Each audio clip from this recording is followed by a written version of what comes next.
ilé la wà ń bí báyìí. But ẹjọ́ nítorí Ọlọ́run. Ẹ tẹ́ bá love wọn, ẹ bá wọn sọ̀rọ̀. Not just to judge him, not just to bash him, but to make things right. And I'm sure he would appreciate it. Got to move first on here. Thank you. Mrs. Young, shame look on. You question would be a great one. Did the man act like someone that actually wants the job? Why are you asking me that kind of question? Am I the man? Mrs. Young, am I next? Who am I to ask him that question? Nikki, wait. Yes, please go ahead. Nikki, wait. Let him finish. I think yes. He's only responding to comments. Please let another person speak, John. Okay. Okay, so a carrot to everybody except LIB. And great one, I want to start by dragging you, Emma Binu. So you said something that we are not perfect. I'm not perfect myself. But in as much as I know I'm not perfect, my voice will not be the loudest over something I know I'm guilty of. So yeah, we are nobody saying we are perfect here, but okay, so now LIB, Edda Bajumilo Bo. I've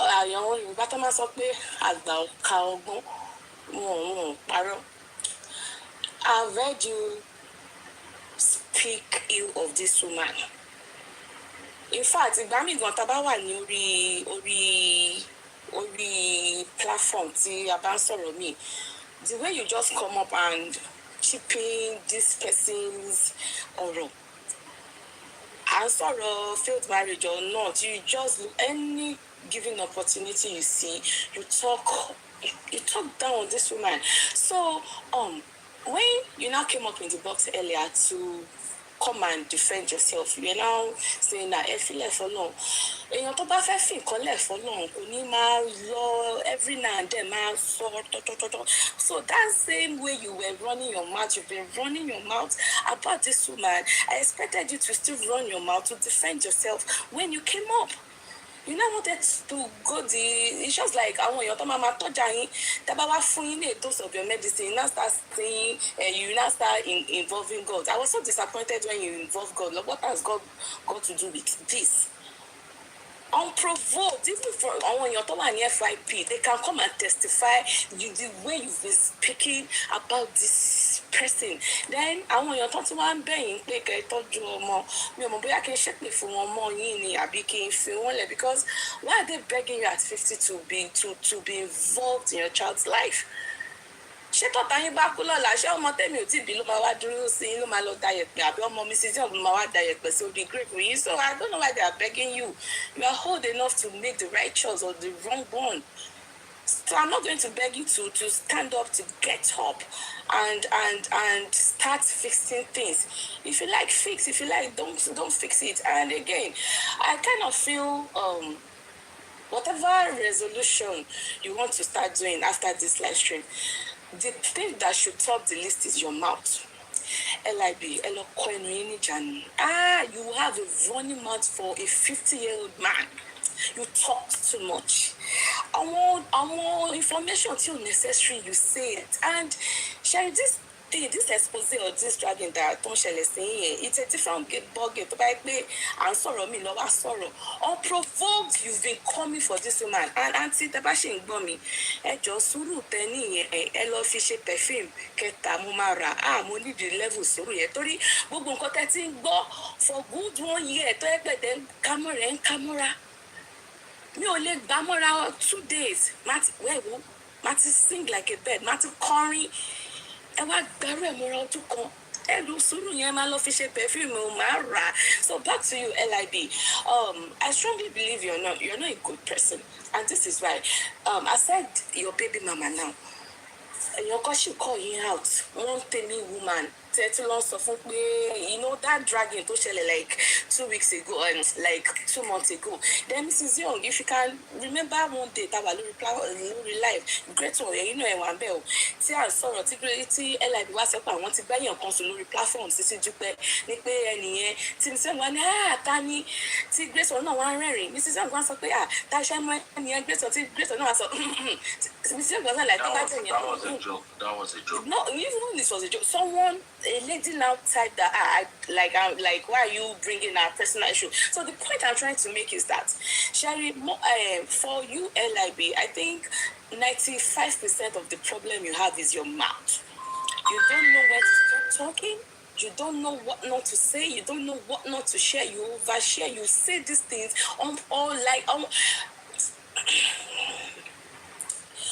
So, I'm not disappointed in Koti, I'm not disappointed because the way you've been moving, the way you can face any woman anywhere, anytime to insult them and all. So then the DV part of this whole thing, it's bad enough for you to hit a woman. Then that's why long no your tó ní oyún tó ń gbé ọmọ yín. That's why máa gbé obìnrin mi wá ká wọn mọ́lé. That's why long gbé pàpà ìyàwó yín fún obìnrin mi. You know, ìwà èèyàn tó dájú èèyàn ni. So after this live stream of tonight, ẹnu yín gbàdúrà fọ́lọ́run kọ́lọ́run ẹnu yín kọ́lọ́run máa bá yín kọ́lọ́run kó níjàánu. And you need to do better for yourself, not because of anybody else. And if you really love or like the ladies on this platform, especially Sisidupe, the way this whole thing even weigh her down, and for the people that have been rooting for you, that change. And that's why you didn't sound remorseful, like, okay, you didn't take any accountability, and you still said you still insisted that this person, Ocean Paramoy.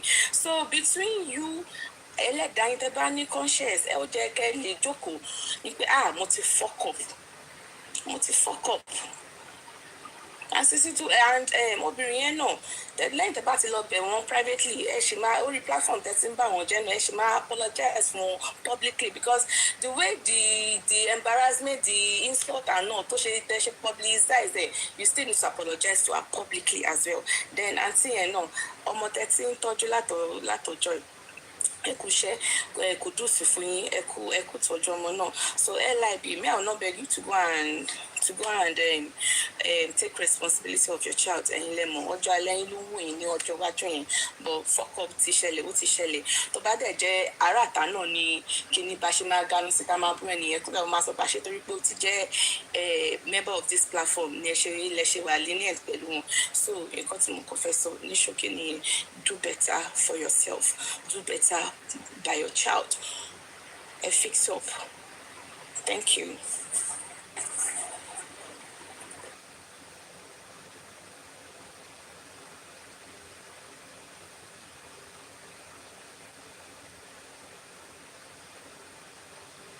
Moderator Mrs. Young, Moderator Emma Sijabo, Senior. I call everybody. Summer Soccer is back, okay. I do not know what to say. I do not know how to say it because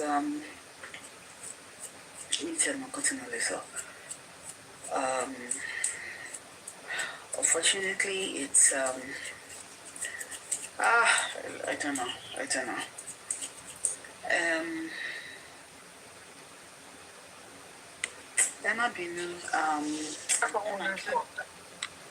There's no way I can help you. Mrs. Young will have to because I don't have my other phone with me.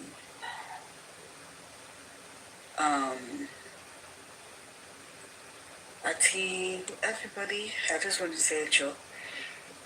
And that's all I can say. To see. Everybody, because this one I didn't even. I just want us to remember that Ashama Shidada.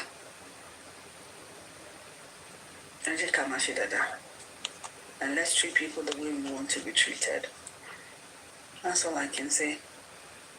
And now I don't have anything else to say.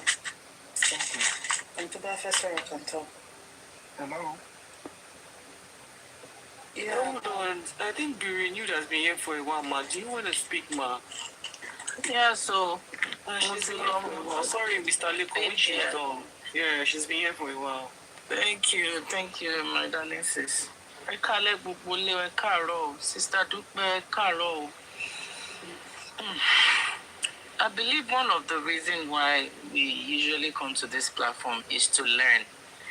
Not just to learn, but for us to unlearn and relearn a lot of things that a lot of us have grown up to know or get used to. Sherry, I can't remember the specific month I joined Sisidupe's platform. But the very first day I came to this platform was actually because of LIB. Because he was talking about the same woman we've been talking about today. And I remember very well, because, I remember I came to the room and I told my husband that I don't feel comfortable when a man keeps talking, or even a woman, when you keep talking and you do not mention anywhere that you have done anything wrong. And Kenny, a man really get at me gone. Because kusini aliwalaye yi. Kamashin konkono. Ulejepa walama perfect. And understand that taban soro. Tawa no ni kankan. Ta shefe niye. So, number one, yet really, put me off then. And then another thing is, we've been talking about restitution. We've not really been talking about the woman involved. This woman, trauma ton fun and go through. Bí o ṣe ti transfer trauma yẹn sí ọmọ yẹn gan, I don't understand. Because in all that she's doing, we should try pé kọ́mọ yẹn ṣì ní relationship pẹ̀lú LIB. But fúnra ẹ̀, she went through a lot. All in the name of Mofeni Adeori. But a lot of men don't sorrow Lenny. As much as I appreciate what some of them have spoken about, of what some of them said, that a lot of people walk on sweep the DV aspect under the carpet. Ó jẹ́ nǹkan tìjú. Ó jẹ́ nǹkan tí, in fact, tó jẹ́ kó máa ti ọkùnrin ní ojú. I saw someone said, "Oh no, don't talk based on nǹkan tí baby daddy tiẹ̀ ṣe." We're not talking about that right now. We're talking about human being to human being, kindness. Even tó bá tiẹ̀ nífẹ̀ẹ́ yàn. But if you think in your mind, pé ẹlẹ́ran ara èèyàn bíi tiẹ̀ náà lélẹ́yìí, ó ní ṣe níkà.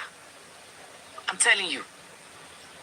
O lè má nífẹ̀ẹ́ bíi pé o fẹ́ fẹ́ níyàwó àbí pé ọkọ. But the fact that èèyàn lẹ́ni yìí wà ṣọ́ra ṣe. LIB, I'm not here tonight to bash you because reason tó jẹ́ kí n kọ́kọ́ bọ́lẹ̀ lẹ́ǹkan ni pé mo wò pé tí n bá sọ̀rọ̀ ń gbà yẹn, ó máa mú èpè dání, and I don't want to do that. I don't want to do that. But àwọn tó ń bẹ̀ yín pé kẹ́ lọ ṣe restitution ẹ lọ bọ́ ọmọ. Sherry, the truth is, to an extent, ó ti bọ́. Because ọmọ tó pé 17 tó tún jẹ́ ọkùnrin, ó ti form opinion ẹ̀. Ṣé wàá rí nǹkan tó ń dẹ́rù bà mí, tó ń dùn mí jù? Tí mo yẹ sọ pé restitution yín yẹn kò lè work. Tí nǹkan tó jẹ́ kẹ́ máa ṣe ń sìn ni pé kẹ́ máa fi àdúrà ran ọmọ yín lọ́wọ́. That your child will not turn out like you did. That your child will not treat a woman like you treated his mother. Restitution. Yeah, you can make attempt to get in touch with your child and everything. don't expect it to be easy. But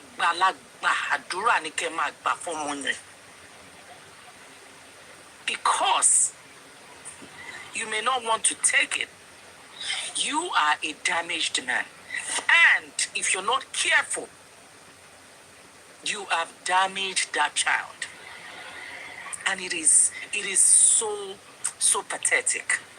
Thank you so much. You see, your own mother that was begging that woman knew that you had the problem. Onyanyi shen duro láàrin tí ó fẹ́ jẹ́ kí ọmọ yẹn bọ́. Yeah, kosha ti eni e ki yanyin le kan tó ń wò lára yín. Òun ló ṣe ń bẹ woman yẹn. But your mother knew that you're not a good man. That was why she was standing in gap. Because for a woman, your own mother, to be the one to buy a ticket for the woman that you impregnated, but Sherry, that man saw ye no. The bati wa kolowo babani. Because me okay excuse and won't companion. That is where we keep saying we need to unlearn some things. Gbogbo ala dadagba ni ile kan to wa dysfunctional one way or the other. But the moment that's in dagba tan wa sórí social media tan rí ìrírí ayé, ó jẹ́ káwa náà máa kó àwọn kankan tá máa sọ pé rọ o. Bí bàbá mi bá ṣe lé mi ò ní ṣe lé. Tí ìyá mi bá ṣe lé mi ò ní ṣe lé. Ẹ jọ̀ọ́ torí Ọlọ́run. Please work on yourself. It may be too late. And sincerely, for me, it's too late because I feel but please do yourself, your life and your death a favor to pray for your child not to turn out like you. You know why I am sorry I will not believe anything you say is because when the first time I came to this platform, you were talking so passionately about this woman, what she did. And several other times you've been talking about this woman. But tonight, I expected you to baraje. But baraje peshen lenyi bani bubu banye. For me, only you can believe in you. I am sorry. The woman lay sorrow but I want to believe a lot of things that woman said. I want to believe it. And for those people that are helping or making you feel like, oh yeah, they are not doing you a favor. Olu said something and I caught it. That these people are good fathers to their own children. They are good husbands to their wives. And they are here. They are here trying to massage your ego, trying to make you look good. They are lying to you. One ton you lie. In fact, one ton you don't on it. But if truly you really want something out of all these things, please go and start praying. Not just for yourself, especially for that your son. Ọlọ́run tún máa bá yín ṣe ọkùnrin lẹ́bí. Ó jẹ́ kẹ́ bẹ̀rù Ọlọ́run, ó jẹ́ kẹ́ bẹ̀rù gan. That you do not want to create a menace in the society. You do not want a situation. Tó máa sọ pé bàbá tó bí ọmọ yìí á dà fún kí n má sàn kàn mí. Please. And to that woman, ẹ jọ̀ọ́, disabuse the mind of your son. Ẹ jẹ́ kó ọmọ yín máa mọ̀. Ayé ò ṣe bẹ́ẹ̀ yẹn. Bí bàbá ẹ̀ ṣe kọ́ lọ́ ṣe ń ṣe ilé ayé o. Ṣé obìnrin dáadáa? Please. I rest my case here. Ẹ ṣe gbogbo lè. Be renewed. I want to say something. There's something you said because I just want to make a note because you said that a lot of people were listening because when you said a lot of people were talking about the child because I made mention of the fact that I don't even think I touched on the child. Yeah, of course you did not. Yeah. But a lot of people swept the DV part under the carpet. They didn't want to talk about it. Yes, And it's a shame. Yes, I was specific. I was like, you need to ask that woman for forgiveness. I don't care about the child really, because we are going to now baby the situation. We want to cover the issue. That woman is who you abused. You abused that woman. She is the Too much. victim. She's the victim. The child is not the victim Jesus. right now. That woman is the victim because she's the one that you keep bashing, not the child. She's the one you keep bashing. She's the victim. In fact, she's the weakest link. That is why you keep coming after her. And every woman that you see, every opportunity that you have, you come at it. You come at it. Okay. So, yes, I just wanted to make note of that. That's true. Thank you, Emma. Thank you, everyone. Thank you, my auntie. I saw your gift. Thank you. Let me just chip in something real quick. Can I go? Yeah, let me just chip in something real quick. Sorry, Mr. Liko. I also want us to know that they made mention of something that I think we might have skipped over. This boy is 17, LIB. This boy is on social media. This boy has heard you bash his mom. You need to rectify things. So even without the mom saying things right, he would already have a certain attitude towards you. And this is coming from me, that my stepdad raised me, and one biological father wanted to come one time and was insulting my stepdad. I didn't want to hear it. That was the first thing he was doing, insulting my mom, like, where have you been? These people have been there. That's a bad way to even try to start a relationship with the person that was there. You are now bashing her for a year. She made mention of it. Your son has been hearing you bash his mom. Tó bá tiẹ̀ jẹ́ àjẹ́ gan, kò ṣáà pọ̀ ọmọ yẹn jẹ náà. Dẹ́ka gbàgbé àjẹ́ ni woman yẹn ṣó pọ̀ ọmọ yẹn jẹ ni. Òun ló ṣáà tọ́ láti age 0 reach the 17 that he is now. Your son can hear you. Please stop talking about the mom everywhere. Please. Ẹ má bínú, Mr. Liko.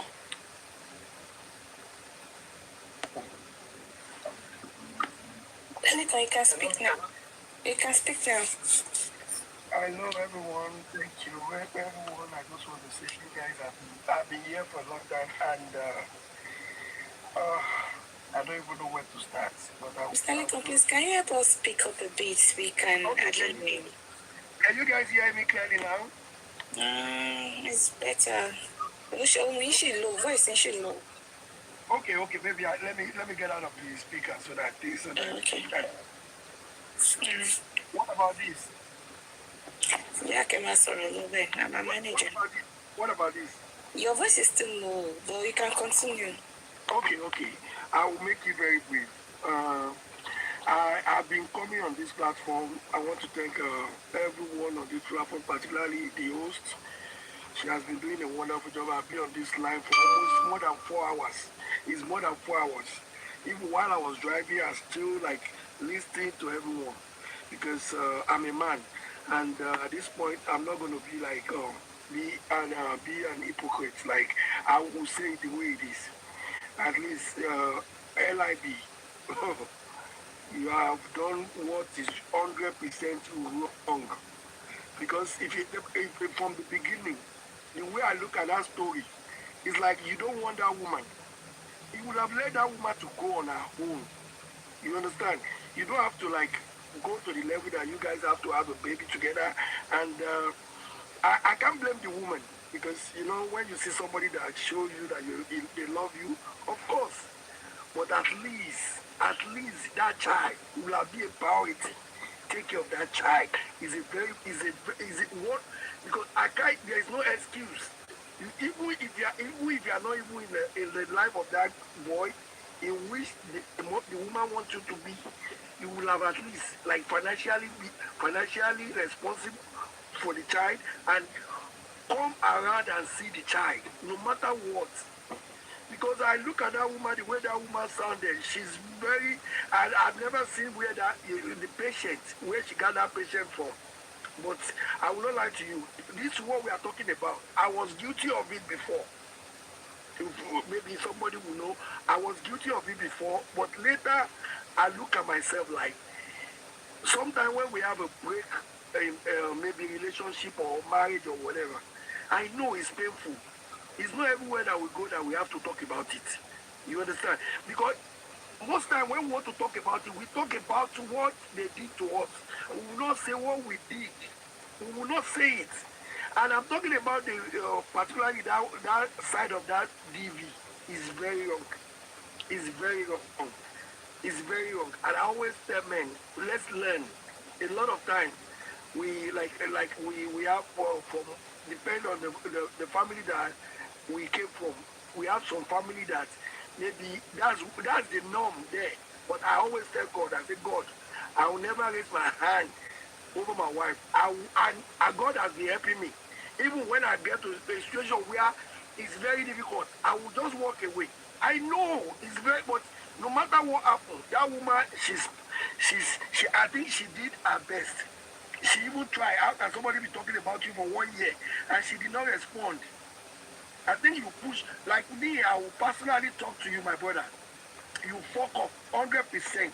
What I want you to do, you need to go and you need to go and beg God before you even beg that lady. You need to go and beg God to forgive what you have done. It's wrong. And now your child, I will not lie to you. I have a case like that. I have a case like that, a brother of mine. Right? And this is how God works. Maybe the reason why you don't have another child is because of this. Because God wants to let you realize. But when I had you when you were talking, I didn't feel that remote. You are not. How am I going to put it? You didn't. I think you don't know the gravity of what you have done. I'm not coming here to go bash you or something, but I will tell you the truth. You need to, like, the way you sound there, you didn't sound like somebody that, by now you're supposed to be breaking, so that the lady can hear you that, oh, and this is no matter of, you want to pretend to go to, because you going to that guy's life, it's going to be very difficult. Have that one in your mind, because the guy is like 70 years old already. 70 years old is not a baby. So, have it in mind. Do whatever God can help you with. Please, every day, if I don't know what you can do to that woman. If I know, they said the woman is already remarried. Please, whatever you can make her, I'm not saying you should go to her because she has her own family now. Please, you can still beg. If you beg from now till you die, it is not enough. But please, whatever you can do to be in that boy, you need to, that boy, you might get to him and he will be mad at you. You cannot blame that boy. But the only thing I want you to do is, please, and I want us to learn it when we have maybe failed marriage or whatever. Don't let us bring, because there is no way. Whenever we are talking about it, I've been in that shoe before. Anywhere I go to on TikTok, you see, oh, my wife did this. Like one day I asked myself, what about some things that I did? I did some things that is wrong. So there is no saint among us. Please, and we need to, let me put it this way, we need to learn from what we are, like almost all of us on this platform. Let's learn, particularly when it comes to our relationship. Let's treat people the way we want them to treat us. Please, like now, we don't know. That boy might be I'm not praying that, but that guy might be the only son that you have in life. I've seen it before. I have somebody that happened to that he has. I think they had the mother, and he said, "Oh, I don't want to marry."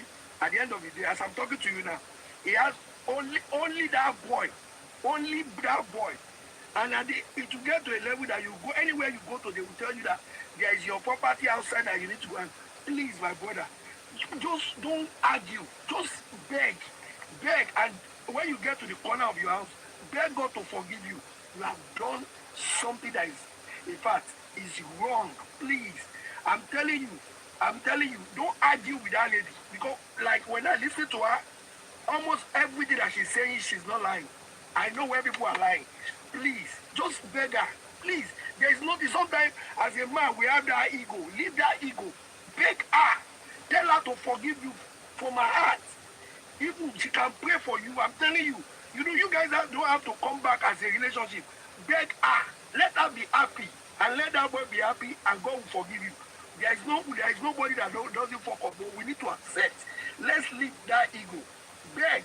And anytime we are going on this platform or something, when we are talking about our own partner, let's talk about what we do. What we do. We're supposed to be saying it. What we do. I'm gonna let someone else to go. Thank you so much, guys. Thank you. I should Chief Daddy. Èmi kan tí wọ́n á bẹ̀ ṣe máa tètè round up. Ẹ ṣe gan sà. Tèmi sì ṣe ti sọ̀rọ̀ kan. Ẹ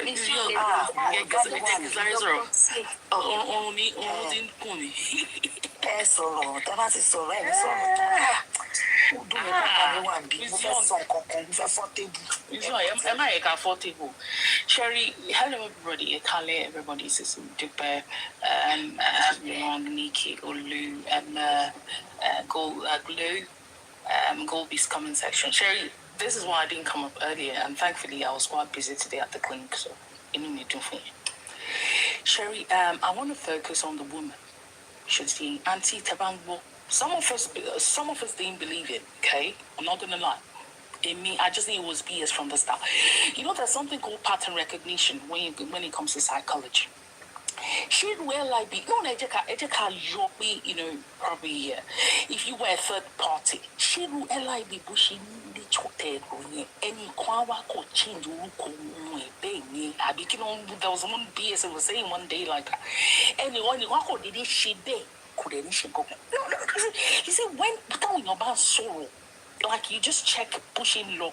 There are things that you can tell that this until you know, I need to verify. So Auntie Tabango, don't worry. Some of us didn't believe it. I didn't. Okay? And I feel like this is like a reflection on a lot of people. Another person, not to my sorrow, ex one being. See me, my boy, I can buruko, she can 40 is young, she can buruko. We're 40, I am Mr. Onoji, Don't. Okay,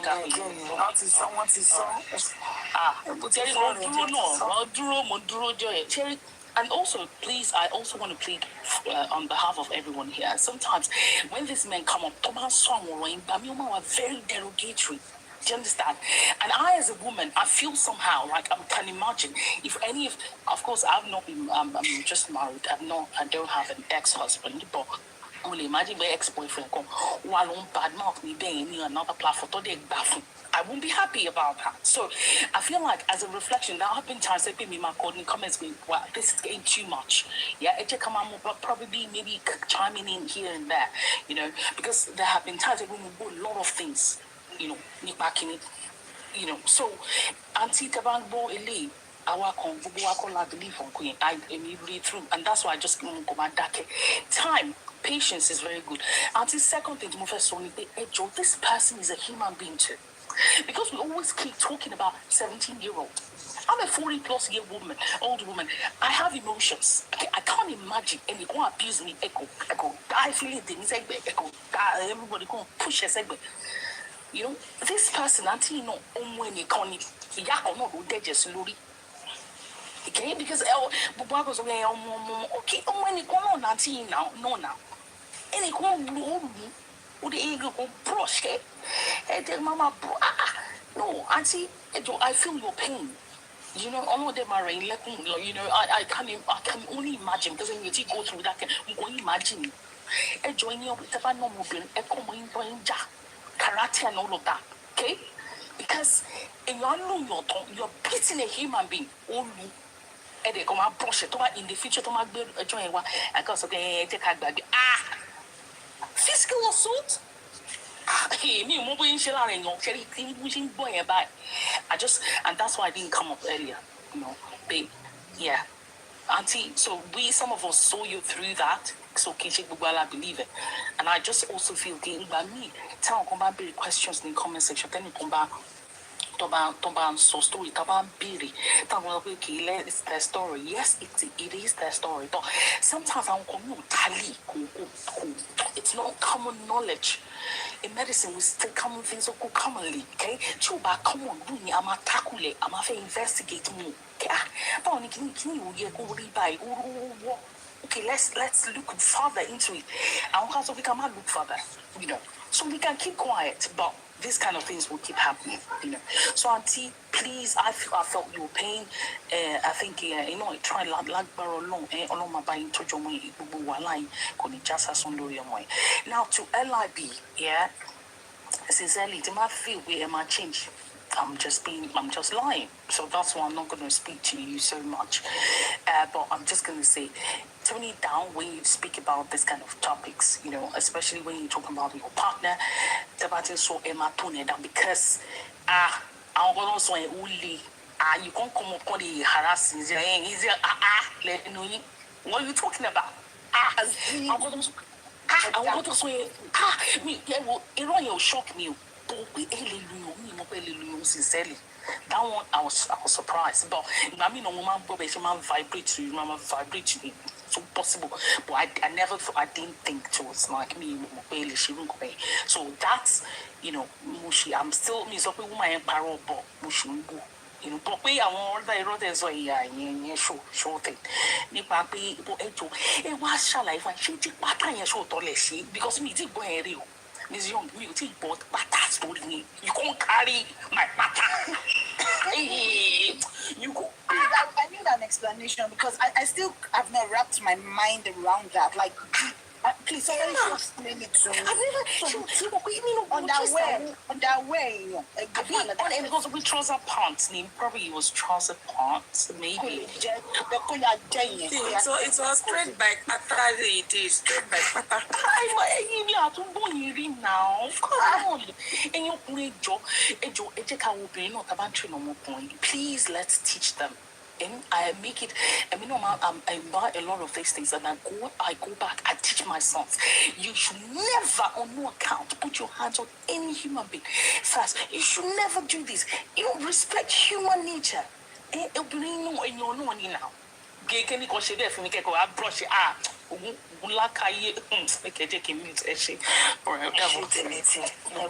Boy, just sorry, so can you call Gani today?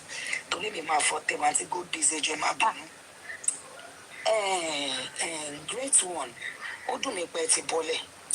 Ìgbà tẹ́ ń sọ̀rọ̀ yẹn ló yẹ kí n ti sọ bọ́ mo ṣe máa sọ. Ẹ wá sókè ǹsìn yẹn sọ pé ẹ̀yin tẹ́ bá jẹ́ ọ̀rẹ́ LIB. Great one. Ẹ má bínú, ẹ má bínú. Mo mọ̀ pé mi àti yín a máa ń jà, a dẹ̀ ṣe máa jà. Great one.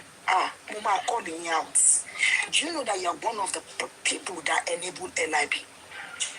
Yesterday when he was speaking, I heard what he said. Mo gbọ́ nǹkan tó sọ kéèké mo tún sọ fún pé wọ́n ní ọtún rẹ́rìn Sisidupe mi ò post ọmọ mi lánàá mo mọ̀ máa post ẹni ìyẹ́ wọn á ṣe kíní kan. You came up to defend it. You were the one saying àwọn kan wà wọn ẹlòmíì kò fẹ́ post ọmọ ẹ̀ sí social media. Mo dẹ̀ sọ fún yín pé no, that's not what he's saying. And you know, Mrs. Young, you were going back and forth with me. Anytime tell like about shake on, you are always there. Mama return you said you must zoom in. And I know you are more of a man's man. I get it. In that time, someone said there's a purpose and it's perfect. Don't forget that when Sisidupe asked this question, which one you were the third person that said, the 1 o'clock, Emma 1B. Me saying that they want to pay table you turn so doing and want to cool voice and calm. And want to look in here. One bit the one here. Want to pay anything shaking it because any to perfect. Sherry, LIB, I don't hate you. I'm not going to you figure. I won't come and maybe Moshiwa Olu or Rocoshele Lales, a Brilo. To look at me, mo face you, money you know. O effort to buy. See your budget me to buy effort. Only man about me so I will let you know that what you're doing, you're shaking, I will call you out with my full chest. That is to show you I love you. That is to show you I care about you. That is to show you, Marimba me go, that thing coming back, let me on Dassi, to buy down or to buy jet, to buy job, Mama from me, let me Dassi. Mama say, you be doing mass man. I want to say, and you can buy jet or LIB, and you go short down one in. Short down one in. Woman, they need to see my platforms. Youth Mama, I saw the both of you road.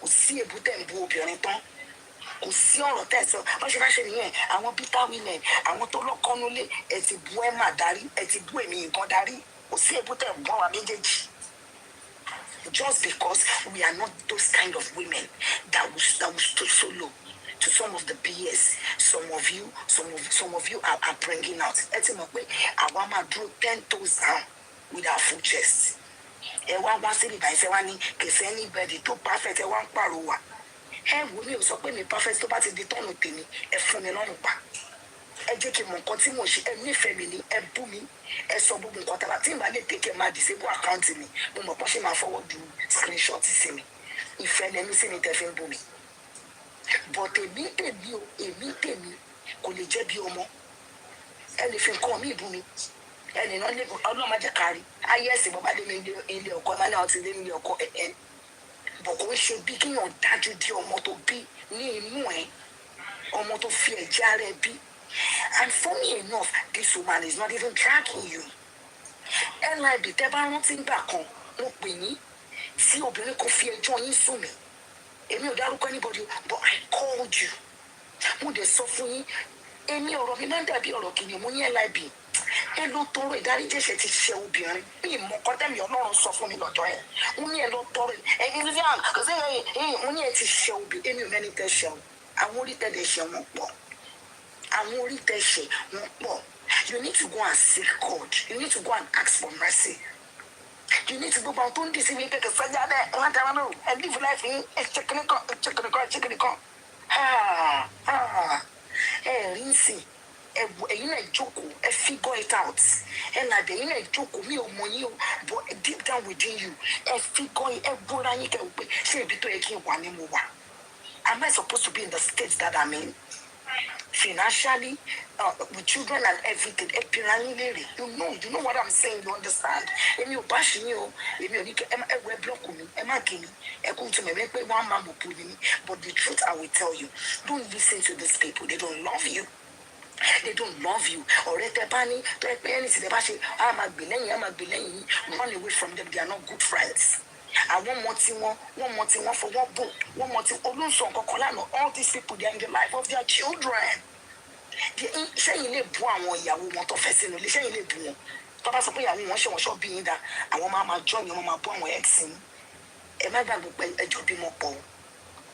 Ẹ má gbàgbé pé ẹjọ́ bímọ pọ̀ olú má sọ̀rọ̀ ex ẹ fún mi olú ṣe mo bú ex ẹ rí ẹ bèrè lọ́wọ́ ẹ never náà lè máa sọ màní olú you calm down you will calm down ẹ wá láwọn ọ̀rẹ́ tẹ́kọ̀ wọn lè bá yín sọ òtítọ́ ọ̀rọ̀ wọn á tún máa bá yín ibi ẹbí rẹ̀ wọ́n tún máa bá yín bú ìyá ọmọ yín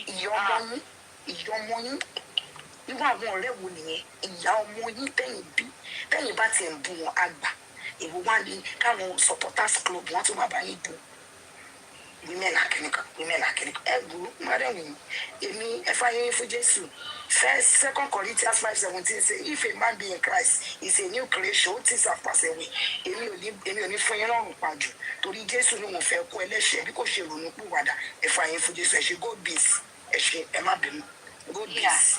ẹ kálẹ́ o sorry ẹ káàárọ̀ gbogbo ilé. Thank you very much for the opportunity.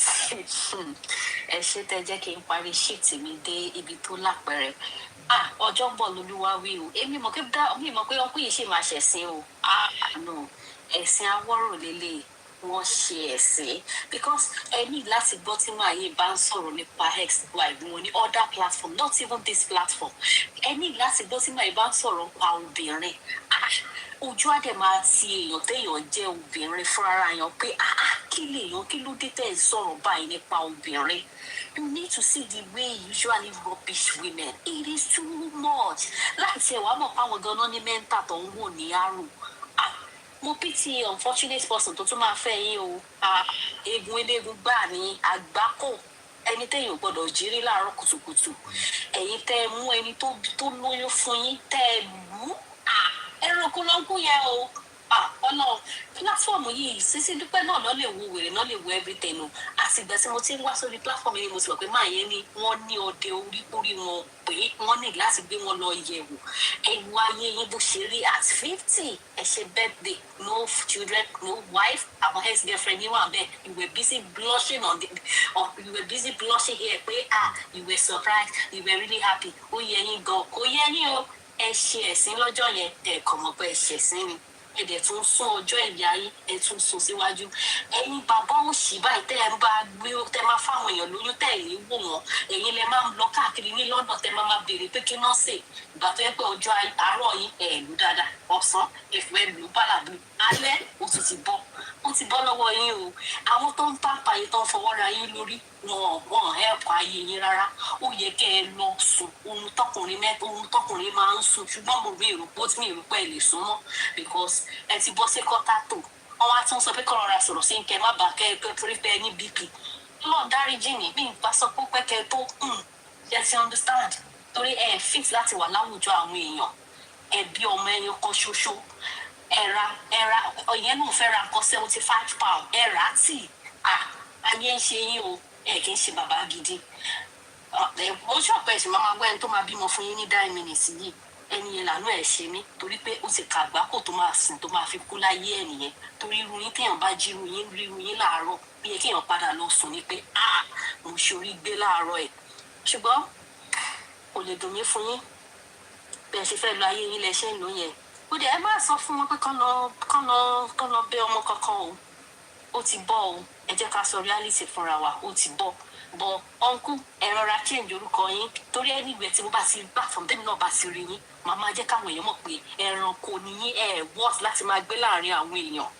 ẹranko ni yín ṣe gbọ́ kẹ lọ yí kẹ má tiẹ̀ yí wà padà ẹ bá rádaràda kẹ fi kú a máa mọ̀ pé òun máa tán kúrò ńlẹ̀ rubbish àgbà òṣì àgbà òfò. gbèsè ti tó kàdákàdá ẹ ṣe ṣọtì ẹ bọ́lẹ̀ ṣọtì yẹn pọ̀ please honey if you're here if you're on private we can't bring you up so you need to go and unprivate your account you are even if you are not a full page so mi ò lè gbé yín sókè if you're on private honey I can't bring you up go and change your this thing from private to public any followers so nobody will know it's you. Mo fẹ́ lo box yẹn ta ló gbé ké bàbá sókè I want to use that box for honey she said she want to come up and say something. Sorry, I was the one that brought him up. It's okay ké bàbá ẹ jẹ́ kó sọ̀rọ̀. Okay ẹ jẹ́ kó sọ̀rọ̀ okay no wahala.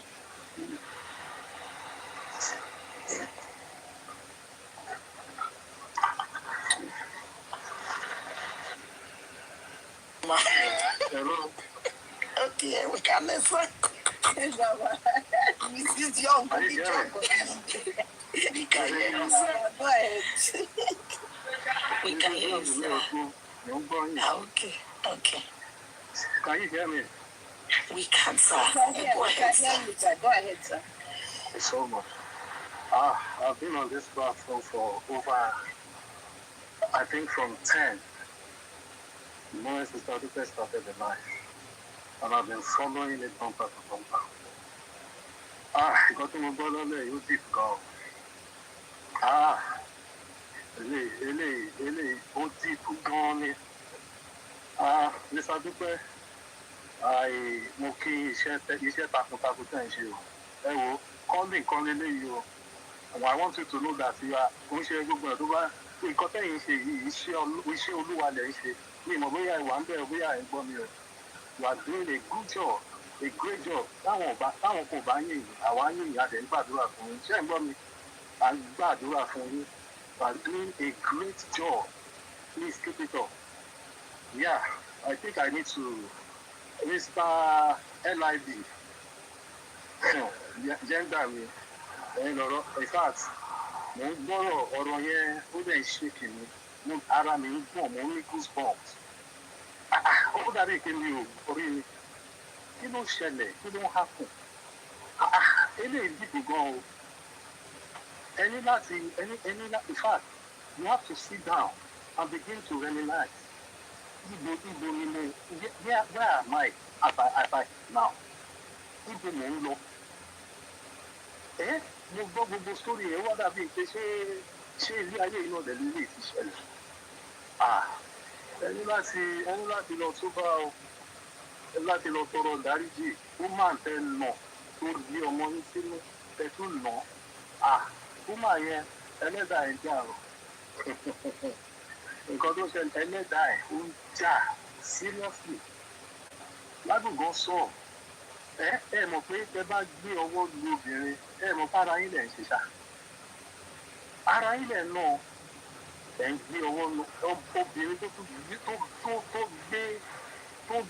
tó lóyún ọmọ yín ẹ nà ẹ tún sọ jáde no that is the height of it no tí bá jẹ́ tẹ́ni ẹ bá jẹ́ àbúrò mi ọ̀ tó jẹ́ ẹ̀jẹ̀ mi lẹ́sẹ̀ bẹ́ẹ̀ yẹn fún àmì nípa fún yín o ẹ máa wà lẹ́wọ̀n bí mo ṣe ń bá yín sọ̀rọ̀ I will be frank with you ẹ̀wọ̀n ẹ máa wà bábù gan sọ ní open review is better than secret law àwọn tó wà lórí platform yìí àwọn tó ń bá yín sọ òtọ̀rọ̀ ẹ yá mú òtọ̀rọ̀ yẹn kẹtètè yá kẹfi kọ́gbọ́n kí ló ṣẹlẹ̀ ibo ṣé at stage kẹwàá yìí I think this is the best time of your life ẹ dẹ̀ tí wọ́n ń waste ẹ̀ you have it's as if you have ẹ mọ̀ pé quarter to lẹ́wà báyìí 50 ẹ ti lo the best part of your life and you are still living life as if you are enjoying life ẹ jẹ́ kí n sọ kankan fún àwa gbogbo àwọn ọkùnrin táwa lórí platform yìí ó dàbí pé a mọ̀ pé ní time we don't have all the time ẹ bá ń ṣe ẹ̀ ń jọkú káàkiri ẹrí lè ẹ bá sùn ẹrí yẹn bá sùn ẹ mọ̀ pé spirit lẹ àwọn spirit lẹ ń bá sùn kì í ṣe gbogbo ẹni tẹ́ ń bá anybody tẹ́ bá ti bá sùn ó ti you are carrying a spirit from that person ó wá ń gbé káàkiri ẹ mọ̀ nǹkan tó mú ìgbà ó dìbò gan ẹ ń délé sùn ẹ wá sì fẹ́ máa níbi ìbùgbé àná ọlọ́run gan-an ó ní if the foundation be destroyed what can the righteous do ẹ wo àánú ni kẹ́yà máa tọrọ fún o àánú ọlọ́run you have to plead for mercy you have to plead for mercy ní gbọ́kínní ìlú bẹ́ẹ̀ I'm not abáni àní jọ́ọ̀jì ni à ń tọ́ra wa ni because ọlọ́run ayẹ kọ́ fi ọ̀rọ̀ mi kọ́ máa fi kọ́gbọ́n ọ̀rọ̀ yín la tún fi ń kọ́gbọ́n báyìí. Israel library ní ìmọ̀ bóyá orúkọ ń bóyá túbọ̀ sún or whatever I think you need to do better. ẹni láti lọ bẹ̀ woman yẹn ẹni láti lọ bẹ̀ ẹ́ ẹ gbé ọwọ́ lu obìnrin ẹ níbẹ̀rù ọlọ́run o no àyàn kan lè ṣerú ẹ̀ bá burú mi or anybody mo máa tún ti fọ́kọ̀ bẹ́ẹ̀ ni o I won't lie to you ó gbọ́wọ́ lu ó wá jẹ́ ẹni bẹ́ẹ̀ tó bí ọmọ yín sínú it's very deep o I think you need to go and seek for forgiveness ọlọ́run ẹ kọ́ lọ bá ọlọ́run kọ́ mọ̀ ń dáríjì ìjẹ́ obìnrin yẹn ẹ lọ bá kẹfẹ́ ó láti dáríjì yìí fine ẹ sí together mọ́ you are not together again but yes ẹ ti ṣe àwọn nǹkan kan tẹ́ pé even tí ó bá ṣe pé fún yín gan-an ìpè yẹn lọ́wájú báyìí is deep ẹ má yẹ kẹ́yìn ọgọ́tọ̀ ìjẹ o àwọn míì máa wọ́n fẹ́ jẹ́ wàá sáfùlù but whether you are ẹni tó ní kó ṣèkà tóun náà ṣèkà ìka wà náà tẹ́lẹ̀ ni so ẹ̀yin gan fúnra yín lèmi ní bá rí mi ò tẹ̀ ní ẹ̀yin gan fúnra yín tó bá ń tún ẹ̀ má kanra ẹ̀ lẹ́rù tẹ́wà yìí you have to think deep look inward am I a pillar a caterpillar eléyìí caterpillar mo ká gbogbo ìwà pálapàla dáa ní gbogbo ìwà yìí kò sí nǹkan tó dánú in fact irú ẹ̀yin báyìí àtọ́gbá ní yẹ kí èèyàn associate mọ́ yín ó yẹ kí wọ́n sá ni ṣùgbọ́n even at that we still have to talk to ourselves at my gender only open review is better than secret law open review is better than secret law bàbá ń pè yín tá ń pè yín àgbẹ̀ máa ń gbọ́ tẹ bá make submission ní platform ní Sisidupe and you are one of àwọn people on the platform yẹn mú, and I hear your submission, but it shows that tábàtì gbọ́ nǹkan nípa anybody, kò sẹ́yìn tábàtì gbọ́ nǹkan nípa anybody, àìsí lè sọ pé ẹni yìí ó tán tán. Tó bá ti ní, if your family life, if you are not settled family wise, then I say better life, because economic submission, it is not what you preach, it is what you practice. It is not what you preach, it is what you practice. Ọ̀pọ̀lọpọ̀ àwọn èèyàn ló máa ń sọ̀rọ̀, dámì máa wà àwọn èèyàn tó sọ̀rọ̀ lórí TikTok, ọ̀pọ̀lọpọ̀ ló mọ̀rọ̀ sọ, but if you go into their private life, they don't jámọ̀ kankan. So ẹ jọ̀ọ́, ẹ ní láti lọ tọrọ ìdáríjì lọ́dọ̀ Ọlọ́run, then obìnrin yẹn ẹ lọ bẹ́ẹ̀, ẹ ní láti bẹ́ẹ̀ o, tẹ́ bá bẹ́ẹ̀ mí nípa fún mi, bí ìsínbẹ̀gbà tẹ́ ní ẹ tún justify nǹkan tẹ́ ní láti máa justify, what are you still justify? No. Èmi ò lè gbogbo nǹkan tó ń tẹ́ sọ yẹn kò hold any water. You need to do better. You need to do better. Mr. Kayaga, God bless you, sir. Thank you so much. God bless you. Thank you, sir. Ẹ jọ̀ọ́ mo fẹ́ yá bọ́ọ̀sì yín ké bàbá. Ṣadé Gold ṣe wà ń bẹ̀ mà. Onígóòdù wa nìyẹn, Sister Ṣadé nìyẹn.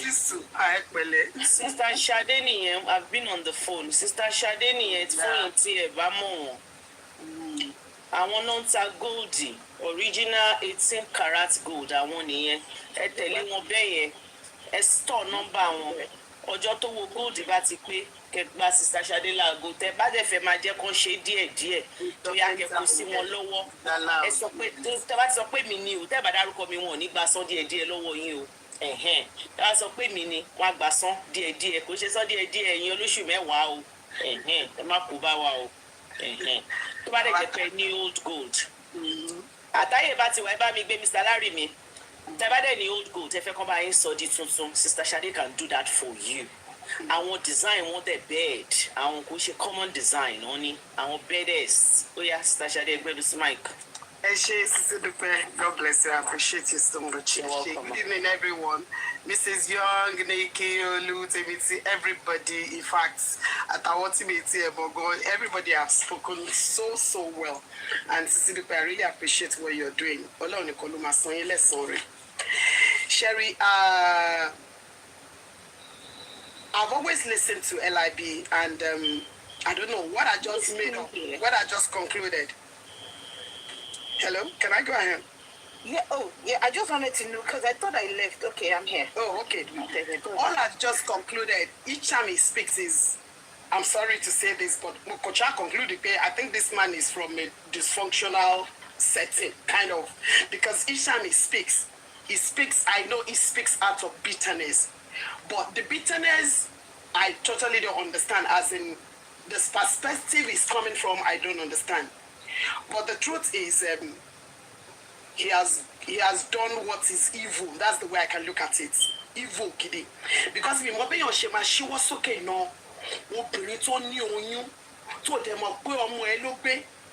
in fact, way before now, and he ought to have made this amendment a long time ago. Because without that woman cursing this man, he has cursed himself already. That's just the truth. She was okay no, or any to one know you.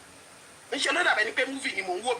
It's not real, it's not possible. Sometimes when we watch some movies and we see their storyline, we'll be like, is this possible? Is this real? Is this movie realistic? It is, some of them are. Because we call báwo ló ṣe máa ṣe ọwọ́ sókè náà ìyàwó tó gbé oyún ọmọ ẹ̀ sínú. So the woman yẹn ó yẹ kí máa yẹ ti wo gbogbo nǹkan tó ń ṣẹlẹ̀ sí láti ilẹ̀ wá. Because if after 17 years ago ọkùnrin yóò fẹ́ yàwó kọ̀ọ̀kan, kò sí yàwó tó ń bá gbé, kò bí ọmọ kọ̀ọ̀kan, kò sọ́bìnrin kan tó ń ṣe mistake ní oyún míì fún. I mean, ó yẹ kó ti jókòó kó ti wòra ẹ̀, ọkọ tiẹ̀ ti rìn pàdé aládùúrà tó máa sọ fún yín pé ọ̀nkú ẹ ti ṣẹ̀ síbì kan, ẹ lọ tọrọ ìdáríjì ẹ̀ṣẹ̀. But I mean, to be motor naming ceremony, you were not there. I mean, I totally don't understand. I don't understand. But it needs. I'm glad this thing is coming out now.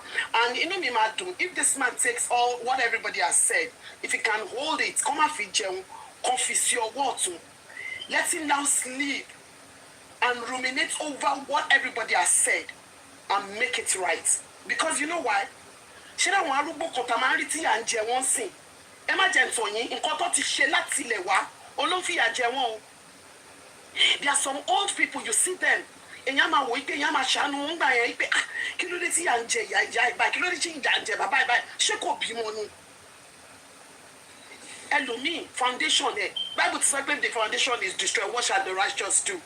Foundation ẹ̀ ló ti bàjẹ́. Because past 50 years, all this is just coming out now. Ẹ jọ̀ọ́ ìgbà wọn náà tó fẹ́ make things right. Ìgbà wọn náà tó fẹ́ make up pẹ̀lú ọmọ yìí at this age. So tó bá fẹ́ ro dáadáa, if he wants to be sincere and tell himself the truth, Ọlọ́run jẹ́ kí kinní jáde so that ìyà ọjọ́ alẹ́ ò ní jẹ máa yé ni. Because kò sí ọmọ mi, the only child tó ní nìyẹn. So I will appeal to him. If he wants to, tó bá fẹ́ kí ọjọ́ alẹ́ wọn kó dùn kó lóyin, he better make things right with this child and with this woman. Because tóbìnrin yóò bá ṣépè gan, ìpè máa ṣẹ́ra ẹ̀. Láì ṣépè, ìpè máa ṣẹ́ra ẹ̀. Now we are blaming the people that surrounds him. Tó bá bá sọ tí ò bá gbọ́ kò sí nǹkan tó fẹ́ ṣe sí, he's an adult. And that's one. Number two, ṣé mo pé this man has not come clean with all the people. Tó ń bá ṣọ̀rẹ́. Because if Sisidupe is just getting to know this, as at yesterday I listened to him, I heard all he said. As at last week, I remember an issue came up and we're talking about maybe Omotonfe, and he came up, he made a statement. He said he doesn't want to stay with Awo Burito responsibility. When he made that statement,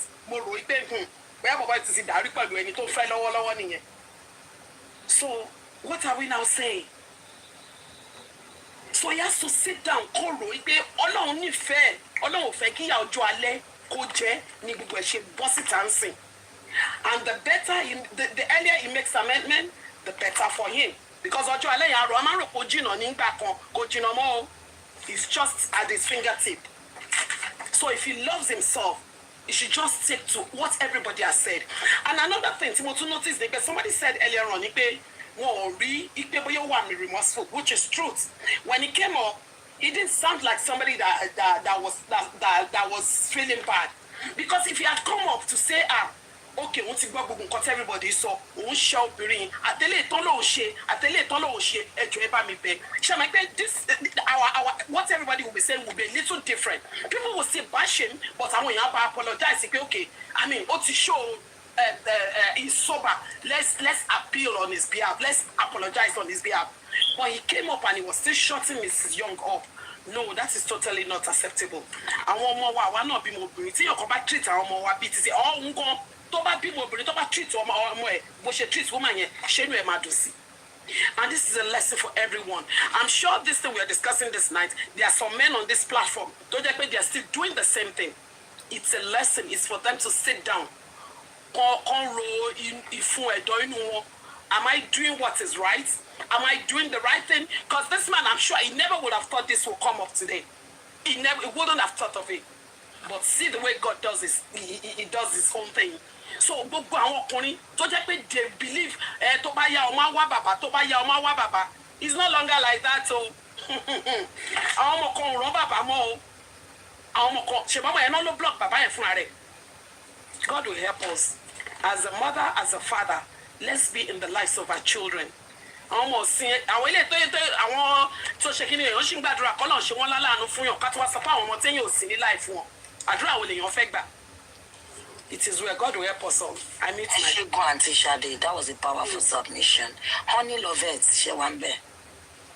Yes, I am. All right, go ahead, Mama. Much for bringing me up. Sisidupe, thank you so much for being the mouthpiece of this whole thing. And I really want to speak to the auntie involved in all of this. Well done for finally speaking up. I appreciate that you've been pushed to it, but either way, well done for finally doing it. Of course, we didn't get to hear from you directly, but I think there's some level of protection in that of you not coming out. So I personally appreciate that. I want to speak from one side that now that you have come out and you've spoken and you've relayed some things, I'm sure there's so much more that you've not said, be it to even Sisidupe or maybe some people around you. But I do want to encourage that you consider thinking about therapy at this stage. Thank you so much for the gifts. God bless you. Sure. Go ahead, Oni. Okay, thank you, Mom. If it's something that you can consider at this stage, please consider therapy right now. Because this is the beginning of the actual healing of everything. Nobody can force you to do therapy. There's different ways to do it, but consider doing it. And I also want to encourage you to speak to your son about it, because there's going to be a lot of pain from all of these things. Unfortunately, he is a product of everything that's happening. And there will be some reactions that he will have that he may not have it directly to you. It might come out in the future. So if it's possible, please look into that. And may God guide you and protect you in everything you're doing right now. But either way, thank you so much for speaking. To Mr. LIB, friends, associates, and co, a good chunk of you are very unfortunate. That's just it. A good chunk of you are very, very unfortunate. And it's scary, the confidence a lot of you even still have, despite, and still asking people to, in a sense, forgive and forget. This man has, and another thing I notice is, and I must pull up on some of the women that have come up today. A lot of you kept saying things like, oh, it's a mistake. No, this man has been consistent in his insults and abuse towards this woman and other women. Very consistent in his behavior. So I don't really get why everybody is not everybody, but some people are kind of asking for him to go and beg his son. No, this is a 50-year-old man. He's been on this earth for a long time. He knows what's right, he knows what's wrong. He's consistent in his behavior. So let's stop with the going around saying that, oh, I'm standing, please, I'm begging for him. Begging for who? You can't beg for someone who's consistent in being negative. You can't beg for that person. If he wants to fix it, he will get up and fix it. And it's down to his son to even accept any apology. It's not for anybody to claim that, oh, he should accept it. No. There's no mistake. This man is very consistent. And he was confident in the way he was bashing this woman. So he can't now say that, oh, because he's got health conditions. When he was confident, his health conditions wasn't disturbing him then. So why are we looking at it now? But there's even something bigger I want to mention. I'll round up and I'll leave. Is women. We are the ones that carry life. We really need to process who we lay down with. It's different when you've now gotten married. But you see, before that, when you're getting to know a guy, we cannot no longer behave blind anymore to things. If you're getting to know a guy, and it so happens that you become intimate with that person, start protecting yourself. Because it's easy for these men to get with you and dump you. Very, very easy. Start protecting yourselves. Let's stop living in fantasy land. There's so many things out there to protect yourself before laying with a man. Let's not lie, a lot of us know on the first date if you're going to sleep with that guy. Start protecting yourself, because it's getting to a point where these stories are becoming too much. A lot of damaged homes are being created. We can no longer keep blaming some things. And that's not me blaming anybody. Let me be clear with that. But it gets to a point where we have to hold ourselves accountable.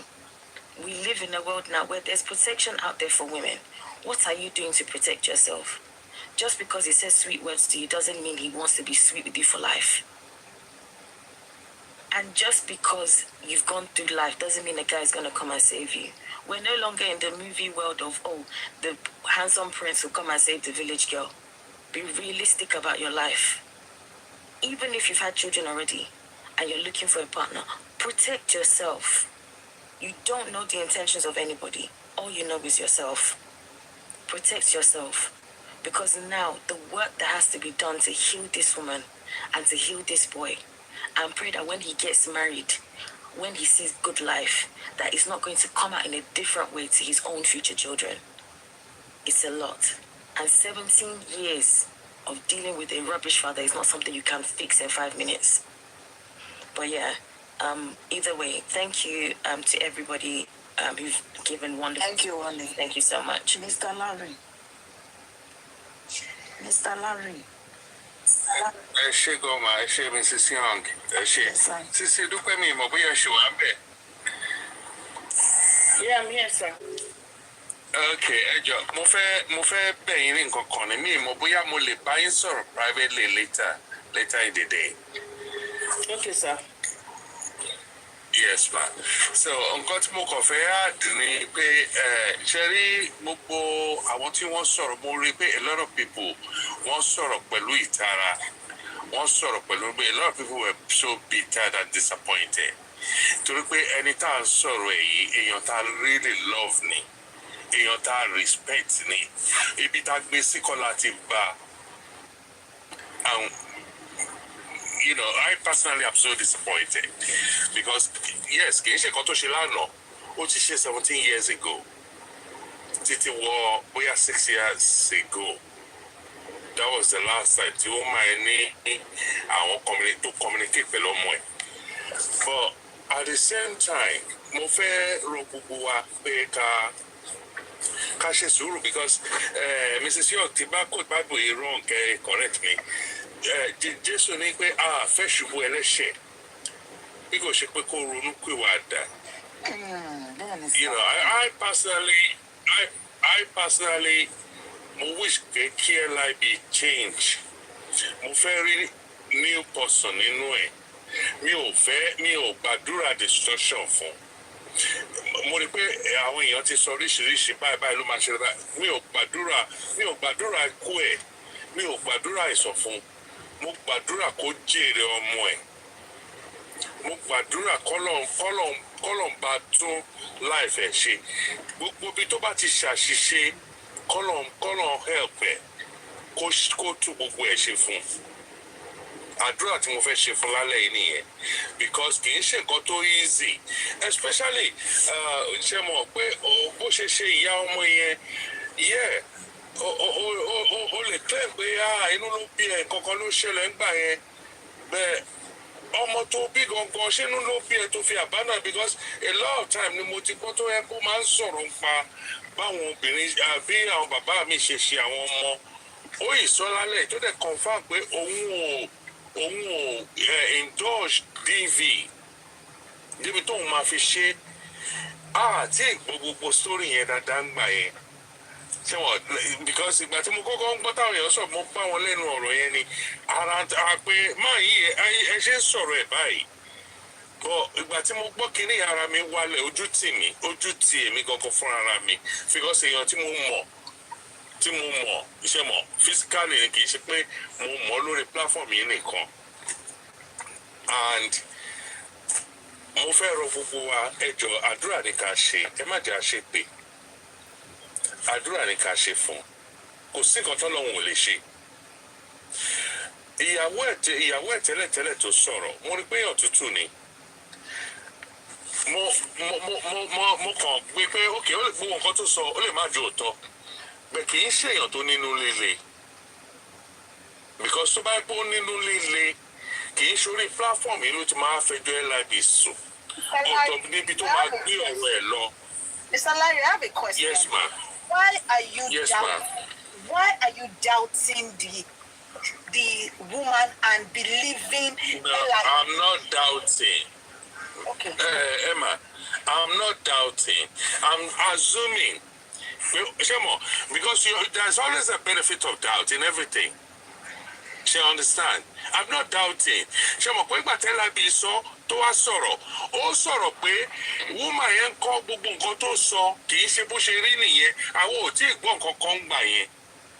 So èmi mo wá fi sí pé okay pé ká zoom pé nǹkan tó sọ kò tẹ̀ wá jẹ́ tòótọ́ right? Bẹ́ẹ̀ àwọn nǹkan tẹ́lá bí ṣe tá dẹ̀ gbọ́ ṣé tòótọ́ ni? Yes, tòótọ́ ni. Do you understand where I'm going? I'm not doubting the woman. Mo kàn sọ pé let's assume. Okay, woman yìí parọ́ mọ́ ẹ. But àwọn nǹkan ẹ jẹ́ ká pick àwọn one or two things tí wọ́n sọ jáde. Right? Because nínú statement LIB sọ LIB ní ó fẹ́ ná òun yẹ ó ṣubú. ìtorí ẹ̀ ní máàkì ṣe wà lára ẹ̀. ìsàlárì ọdún tí wọ́n ní sùúrù ìsàlárì wọ́n ní àwọn fìdí wọn jọ́ náà fìdí ọjọ́ rẹ̀ àwọn múdi ẹ̀ jókòó wọ́n sọ yẹn o so bàbá mi jẹ́ àwọn múdi ẹ̀ jókòó ṣé kò ṣe gidi gbọ́.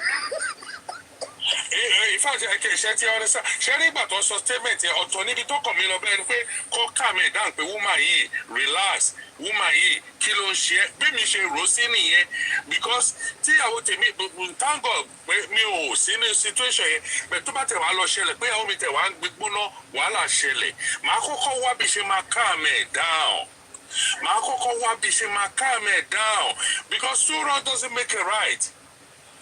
ó lè mo wà ṣọ́pẹ́ lábí ń sìn ó lè máa wò pé bí ọmọdé ló ń ṣe because ok ibi tẹ́mi tẹ̀ ṣe gbóró dé mi ò gbójú gbóyà kí gbóbìnrin wá sílé wa mo mọ orú èèyàn tí mo ní ó máa fàgò mọ́ mi lórí ni.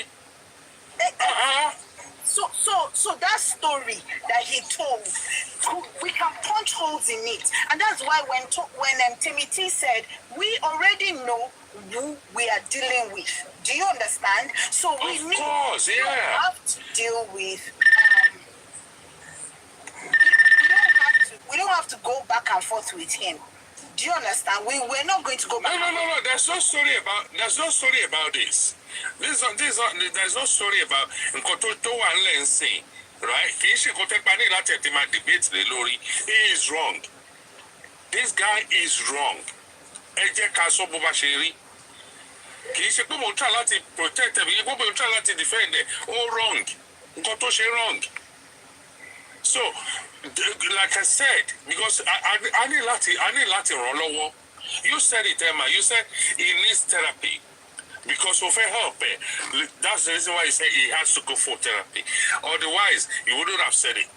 Because he's in a mess. Sorry, sorry to báwa ṣe mọ LIP bá ṣe respect ẹ̀ sí is not the kind of story tó yẹ pé ó yẹ ká attach for that kind of a person. Right? Bẹ́ẹ̀ ni pé kẹgbọ́n lọ́la ń ṣe pé mo lu ìyàwó mi mo ṣe ìyàwó mi léṣe. A lot of people tó ọ̀bá rí mi wọ́n bẹ̀ mí lórí in here. Tó ọ̀bá rí mi because wọ́n wò pé máa yí kò ń ṣerú èèyàn tí nǹkan ìka tó bá tọ́ símú la máa fi ń romú. Èèyàn tó àmọ́ àwọn kan tẹ́ pé bọ́ ṣe ń sọ̀rọ̀ tá a bá gbọ́rú sórí tá à ń gbọ́ ìkò ní jọ wá lójú. It's not gonna be new. But we all were so disappointed. Ojú tì èmi gangan fúnra mi àsọkùnrin àṣeyàn tí mo mọ̀ ojú ń tì mí. But I'm not going to be ashamed láti pray fún. I'm not going to be ashamed láti gbàdúrà pé kọ́lọ́run fún ní better life. I'm not going to be ashamed pé kọ́lọ́run bá tún gbogbo nǹkan tó ti bàjẹ́. Kọ́lọ́run bá tún ṣe and how are we going to do that? Àwa náà la máa tún ṣe. Ọlọ́run ò ní sọ̀kalẹ̀. Àwọn èèyàn lọ́lọ́run máa rán láti ṣe gbogbo kinní yẹn. And that's the reason tí mo ṣe bẹ́ẹ̀ Sisidupe pé ṣé mo lè bá ọ sọ̀rọ̀ privately because èmi gbàdúrà pé ká tún gbogbo ẹ̀ ṣe. Yes, ó ti mess up, mess up, right? But Ọlọ́run lè ṣe gbogbo ẹ̀ kò sí nǹkan tọ́lọ́run ò lè ṣe. Kò sí nǹkan tọ́lọ́run ò lè ṣe. Àdúrà lèmi kàn fẹ́ ká gbà fún. Ẹ jẹ́ ká ràn án lọ́wọ́. We love him. Ó mess up, but we love him. Ẹ jẹ́ ká gbàdúrà fún bí ilé ayé ẹ̀ ṣe máa dà sí. Òun náà mo rí comment àwọn èèyàn sọ pé 17 years kò róbìnrin bá gbé. It's not an easy thing. Kì í ṣe nǹkan tó dáa. Ìyẹn lásán kan máa ń create problem fún yàn mentally. So ẹ jẹ́ ká gbàdúrà fún please. Salary. Yes, ma'am. If you have not lived with a woman and you have not been with a woman, okay, so there's a difference between living with a woman and then sleeping with a woman or being in a relationship with a woman. Yeah. They're three different things. Yeah, right? I agree with that. Yeah. Now, if you have grown up with women as sisters, you might have an easy transition into it. Do you understand? Nikorera some things. You won't be irritated when a woman is fighting with you. You won't be irritated with when they drop their things all around the house or when they are just irritated at you. Simple, right? But if you have not had that kind of upbringing, you have not had that kind of physical contact, you're going to be irritated, right? But you're going to learn it. And that is nobody's responsibility but yours. Do you understand? Now, This is a 50-year-old man. I don't want you, the men who know him personally, not on the platform, or rather not through the platform. I don't want you guys to deflect from the accountability that he must take in order to grow. Because he must grow he must accept that he has not grown. You know, there's a difference. Because some men have not, they might have aged, but they have not grown. They have not grown. Hey, I'm not talking about wisdom, I'm talking about grown. I cannot speak his wisdom because that one is between him and God. In this aspect, I am not all knowing. I am not all wise, but I can tell you that on this platform, I've learned a lot. I have learned a lot from interactions. I've learned a lot from people's experiences, people's stories, my story, or whatever, right? One thing is that if you don't pay attention, you will repeat the mistake every time. Every time. Every time. So, in his own aspect, what I'm asking of you men that know him is to hold his feet to the fire. But you're going to come out a better person. It's like somebody that is on what do you call it, you know when they do that agbo treatment for you, right? And you have to stay under that heat, right? You have to hold his feet to the fire. You cannot skip it. Do you understand what I'm saying? But you guys are petting him. And that is so tough now. And that is so tough. No, Emma, no. I beg to disagree on that because any to pet here, but with this, no, I'm not going to be part of it, and I'm not saying that you guys are not speaking. I'm saying that you guys, I'm talking about the process of his rebirth or his healing. You guys have to let him know. He has to put his feet. He has to experience the consequence of his action. One of it is what is it? And that is what is happening now. Yes. That is what is happening now because with all this said tonight, like Itoba Jamie, am I gonna even on TikTok go? I won't be able to talk about when sorrow Lori because go sorrow kokon fun. Kì í ṣe kan ta expect láti bá lọ́wọ́ ẹ̀ la bá lọ́wọ́ ẹ̀. That's what I'm trying to say. I believe no reasonable man will come out and say or just to try to justify everything that he did. No, it's possible. But what I'm trying to say, and that's the reason why I said, we just have to, because Baba Soro, Tabako Soro mbi ba yinsin, Baba Soro, Emi personally, I promise you, Emma, I'm going to call him and I'm going to talk to him. I'm going to talk to him.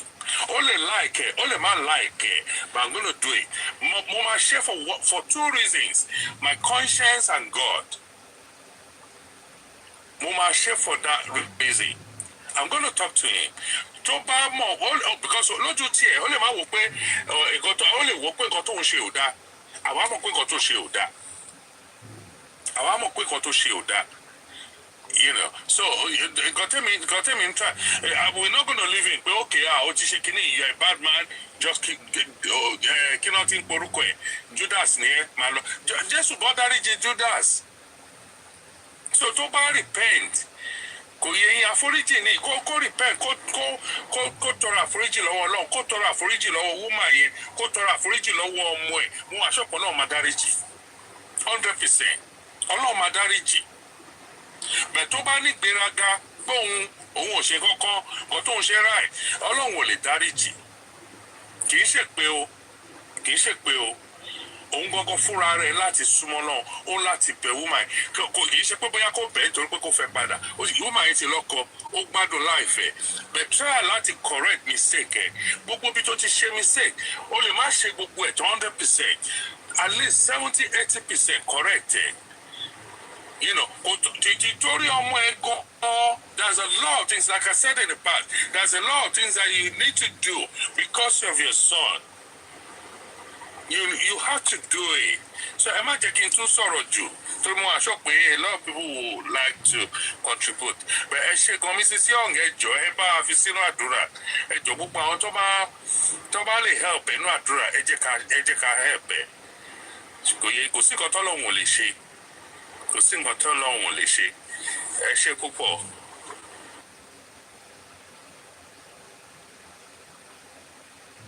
Thank you very much. Somebody else wants to speak. Is it Adegoke or Dina? I think it's Adegoke. Okay, go ahead, Adegoke. I don't have the. No, it's not. Okay, please, it's Dina. I brought Dina up.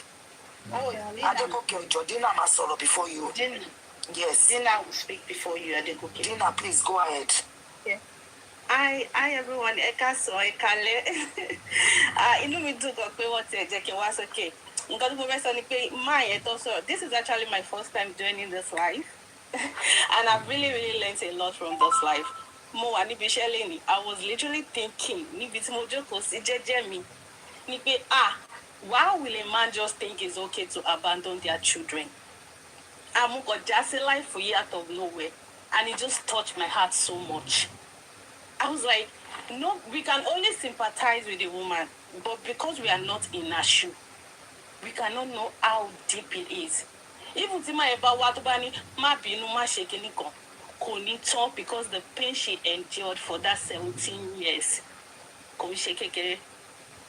I have 3 kids, right? My ex-husband is here in the US, but because mufura mi kuru only because of domestic violence. And I've been doing it for like last 2021. It's not easy. I was literally crying at work today because Morito sent message simileni. It was like, "Ku tojo àwọn ọmọ."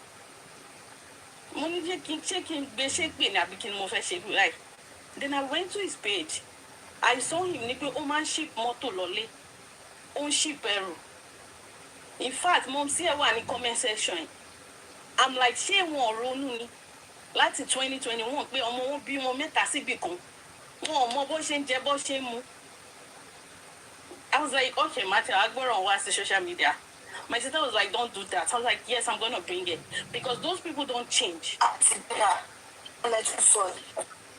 So those people, they do not change. Let me tell you, that man, Ma?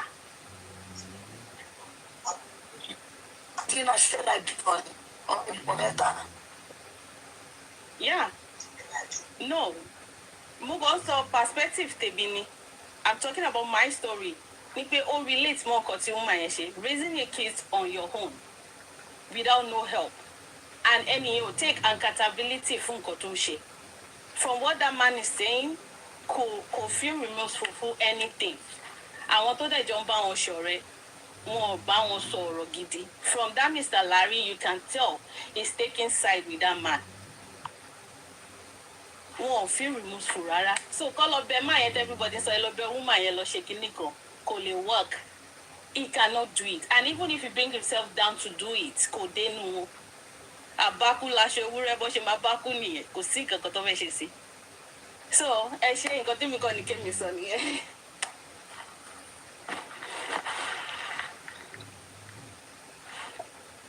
Ẹ ṣé Aunty Dina, Adegoke ṣe wà ńbẹ̀.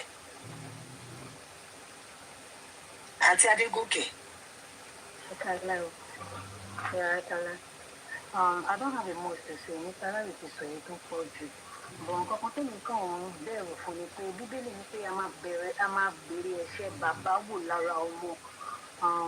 Kọ́lọ̀ kó jọ nínú àánú ẹ̀, kọ́lọ̀ máa bèrè ẹ̀ṣẹ̀ bàbá yẹn wò lára ọmọ.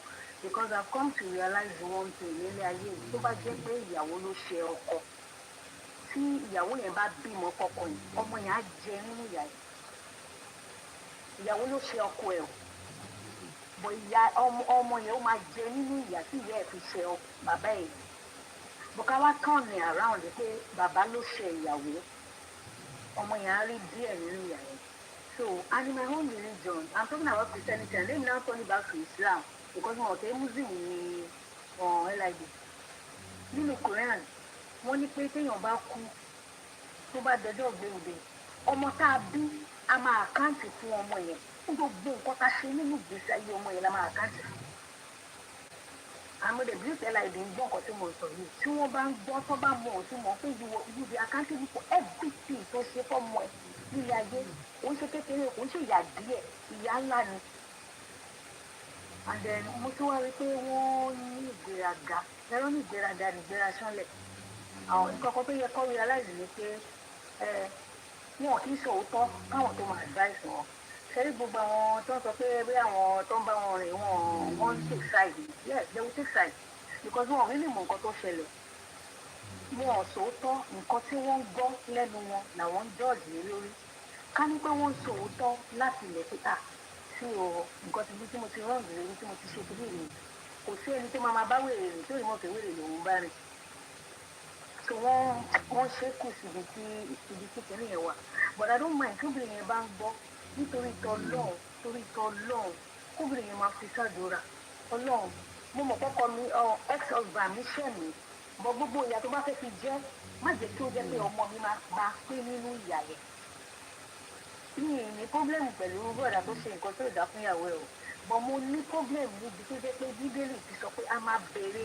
ẹ̀ṣẹ̀ bàbá wò lára ọmọ so kìíní ó máa ń ṣe bákan lára mi tí bá rántí kìíní yẹn kí wúmà yẹn ó ti ṣe ọlọ́run ti gbèjà wúmà yẹn because ọlọ́run ti fi máa yín ṣẹ́ẹ̀sìn already because kò ń ṣèyàn 600 yìí ló ń wo kìíní yẹn láti 10 o'clock last night almost 1,000 plus ló ń wo kìíní yẹn so ọlọ́run má fi wá ṣàríkọ́gbọ́n àríkọ́ṣe dáadáa ni kọ́lọ́run ṣe wá so ọlọ́run ti gbèjà wúmà yẹn but ibi aspect tí wúmà yẹn máa work towards ń sì ni pé ọlọ́run jọ̀ọ́ nígbà tí ex-husband mi ṣe mí bọ̀ má béèrè ẹ̀ṣẹ̀ ex-husband mi lára ọmọ mi ó wà very important gan ká má máa wo ẹni yìí náà I'm not judging I don't know what your father have gone through mi ìmọ̀ nǹkan tí bàbá wọn ti ṣe àbí tí ìyá wọn ti ṣe and I'm very sure ó lè jẹ́ pé nǹkan táwọn parents tí wọ́n gan ti ṣe làwọn gan jẹ ìyá ẹ̀ báyìí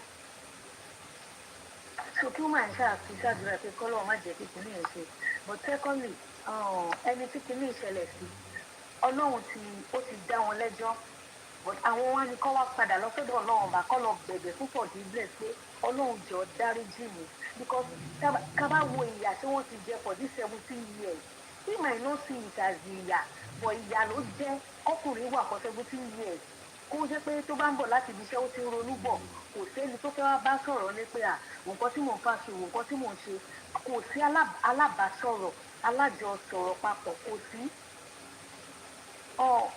mo máa ń notice wọn pé tó bá wá sórí platform yìí parents ló máa fi ń sọ̀rọ̀ but àwọn èèyàn ò kì í mọ̀ wọn wà in the right sense ní bó ṣe máa ń sọ̀rọ̀ yẹn but wọn ò mọ bó ṣe máa come out láti sọ ẹni tí kò bá ti lóòótọ́ ìyá máa jẹ́ bó ṣe wà yẹn sì òótọ́ ló yẹ kó lọ dì mẹ́rù wọn àti forgiveness látọ̀dọ̀ ọlọ́run kọ́ máa ṣòótọ́ because ẹni tí ò bá ti lè ṣòótọ́ tí ò ti lè ṣòótọ́ fún ara ìyá máa jẹ ìyá yẹn ló ń jẹ wọ́n báyìí and it's not too late it's not a matter of going to your ex-wife and say èjọ́ má bínú ṣàforíjì fún mi ó lè sọ láti ẹnu it's not easy láti sọ pé mo dáríjì ẹ ó lè dáríjì wọn but this is a trauma everlasting trauma ni ọmọ trauma tí mo lè fi raise ọmọ yẹn for 17 years I don't know maybe she has gotten married to another husband I don't know even despite the fact ó fẹ́ ọkọ mi gan ó máa raise ọmọ yẹn with trauma ni kò sí rọ́ńbẹ̀ ó máa ní ìjọ tó ọmọ yẹn máa ṣẹ́ tó máa sọ fún mi pé kò ní da fún bàbá ẹ̀ wá ń bí pẹ̀lú ni mò ń jẹ̀yà lórí gbogbo nǹkan tí mò ń ṣe fún ẹ yìí àwọn ojú ìdílé máa wà lórí ìgbàlẹ́ pé ìyá ọjọ́ alẹ́ ìyá kìlì kan ìyá yóò fi ṣọjọ́ alẹ́ wọn tí ń jẹ̀yà yẹn bọ̀ láti sìn lọ tọjọ́ alẹ́ yẹn ló máa tọjọ́ alẹ́ yẹn kékeré ni ẹ kàn padà left to me don't go back to that your ex-wife láti máa sọ pé ìjọ dáríjì mi let's go back to God ọlọ́run ìjọ dáríjì mi I'm not getting it wrong ìjọ dáríjì mi ṣe tọ́lọ́run bá dáríjì mi ó máa ṣe rọrùn fún obìnrin yẹn láti dáríjì mi.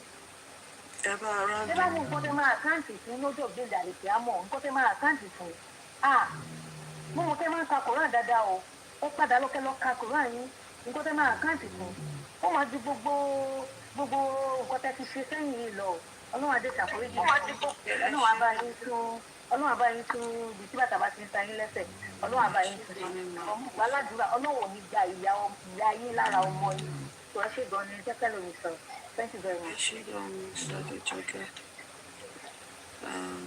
It's a she start be careful for her. No ma. Okay, ma sorry ma.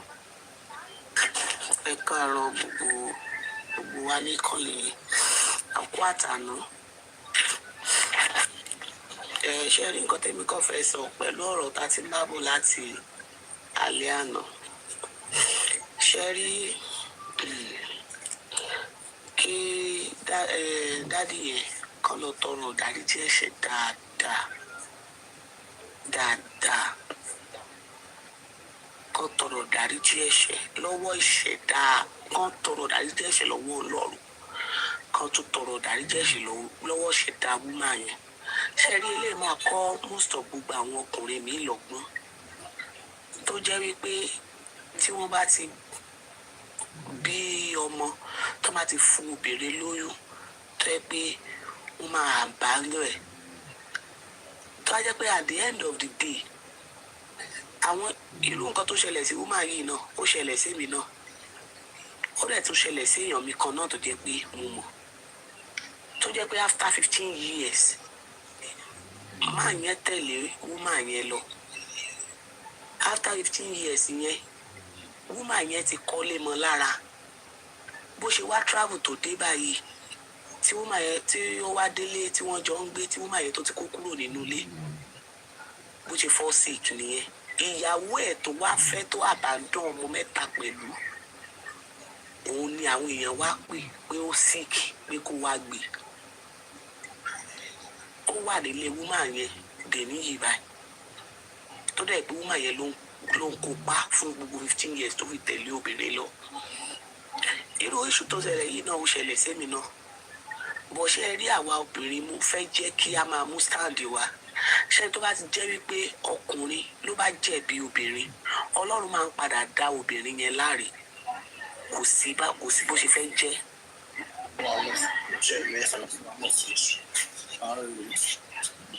tó bá ti jẹ́ pé ọkùnrin ló jẹ̀bi obìnrin Ọlọ́run máa ń dá obìnrin yẹn láre. irú èmi sì irú nǹkan tó ṣẹlẹ̀ sí woman yìí báyìí ó ṣẹlẹ̀ sí mi after 13 years nsìn àwọn èèyàn wá ń sọ pé tí ó jẹ́ pé o kì í sọ wípé bóyá kọ́ ọmọ kó gba 5 naira o ò dá ọmọ mọ̀ tó ayé báwọn kan wá ń sọ wípé kí n jẹ́ dáríjì irú dáríjì wo nìyẹn ọ̀ǹtí tó bá tó mọ̀ pé nǹkan tó ń ṣe kò dáa bọ́ ń sì yí báyìí máa yí báyìí òun gan ti mọ̀ pé òun ti kọ́kọ́ ṣẹ̀sìn torí títí di alẹ́ Monday níbí báyìí lọ́ sì ń sọ̀rọ̀ pé àwọn kan bọ́mọ yẹn sọ̀rọ̀ ẹni nǹkan tó bá níìdì àwọn kó lọ gbà á kó máa ra aṣọ kó ṣáà máa ra nǹkan kan nínú platform yìí tí dádì yẹn bá ń sọ̀rọ̀ báyìí mo máa wò pé ṣé dádì yìí ṣó lẹ́jẹ̀ èèyàn lọ́rùn ṣá pẹ̀lú bọ́n ṣe máa ń sọ̀rọ̀ sóbìnrin Ọlọ́run gan ti kọ́kọ́ ń dá wọn lẹ́bi gan lọ́tọ̀ gan torí kò sígbà tí wọ́n bá sọ̀rọ̀ tó jẹ́ pé ẹ ti mọ̀ pé pain yẹn wá ṣẹ̀ṣẹ̀ ń pè wọ́n sí i gbogbo nǹkan tí wọ́n ń ṣe sí obìnrin yẹn nígbà yẹn àwọn ò mọ̀ pé ó máa padà láwọn lórí torí tó bá yẹ kí wọ́n bá rò dáadáa ń gbà yẹn ni ẹ̀ ń na obìnrin tó wà nínú oyún ẹ̀ ń daṣọ ẹ̀sìn ẹ̀ ń da irun ẹ̀sìn ní òjò tó bá jẹ́ pé lédi yẹn bá ba oyún yẹn jẹ́ sí nǹkan báwo náà ṣe máa pòfó nìyẹn kò ní nǹkan kan débi wípé wá tún lẹ́yìn ìgbà tí ẹ̀yin àtọmọ yẹn tẹ́ wá tún jọ ń sọ̀rọ̀ ẹ wá tún ti ń kọ́ ọmọ yẹn sí ìyá ẹ̀ kò sí bó ṣe lè wù kó rí obìnrin ló ní ọmọ torí pé àṣẹ tá a fi bí wọn ó wà lára wa òun náà ṣe máa ń sọ pé àwọn ọkùnrin wọn gbọ́dọ̀ gbé jẹ́ àmọ́ bẹ́ẹ̀ ló ní àwọn ọkùnrin pílàfọọmù ni wọ́n fún yín lọ́rùn pa o ẹ lóbìnrin ló lọ́mọ wọ́n á fún yín lọ́rùn pa rẹ tó kúrò bí o.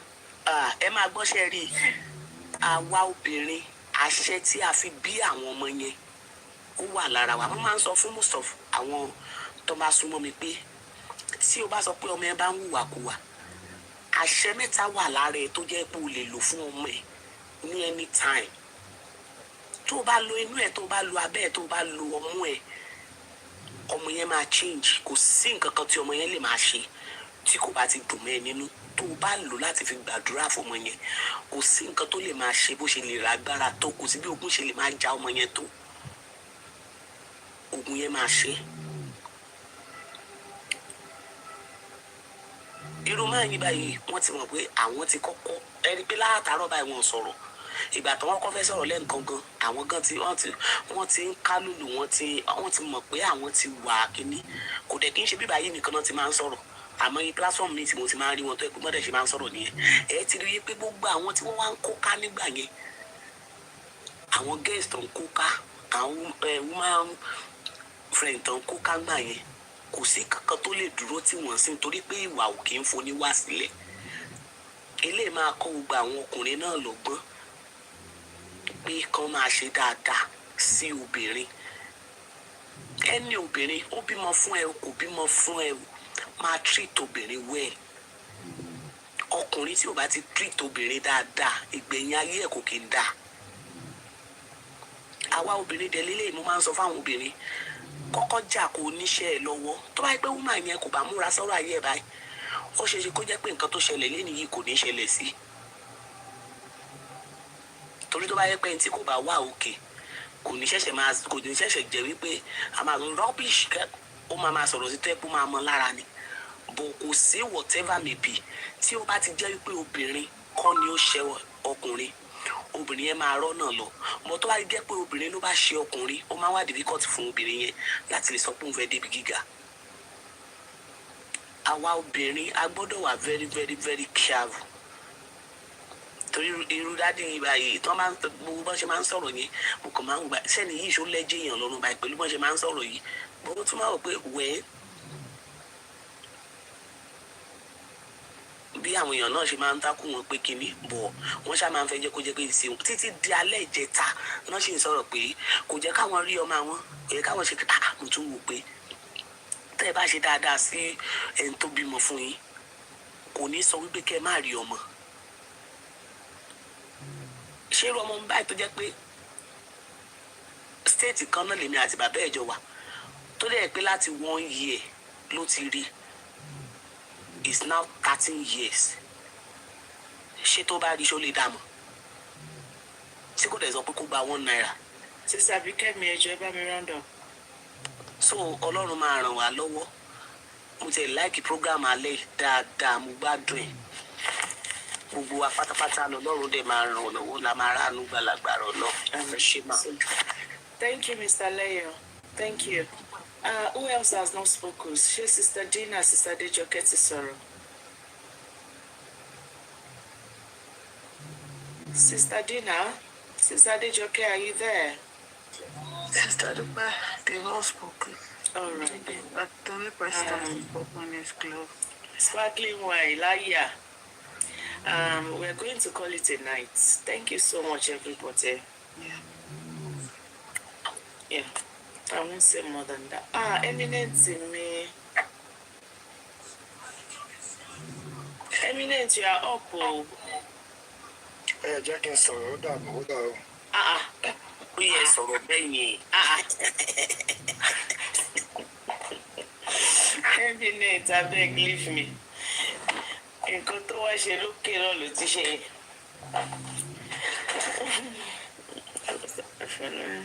I try first I follow you and thank you, baby. Thank you so much, everybody. Let's go get some rest.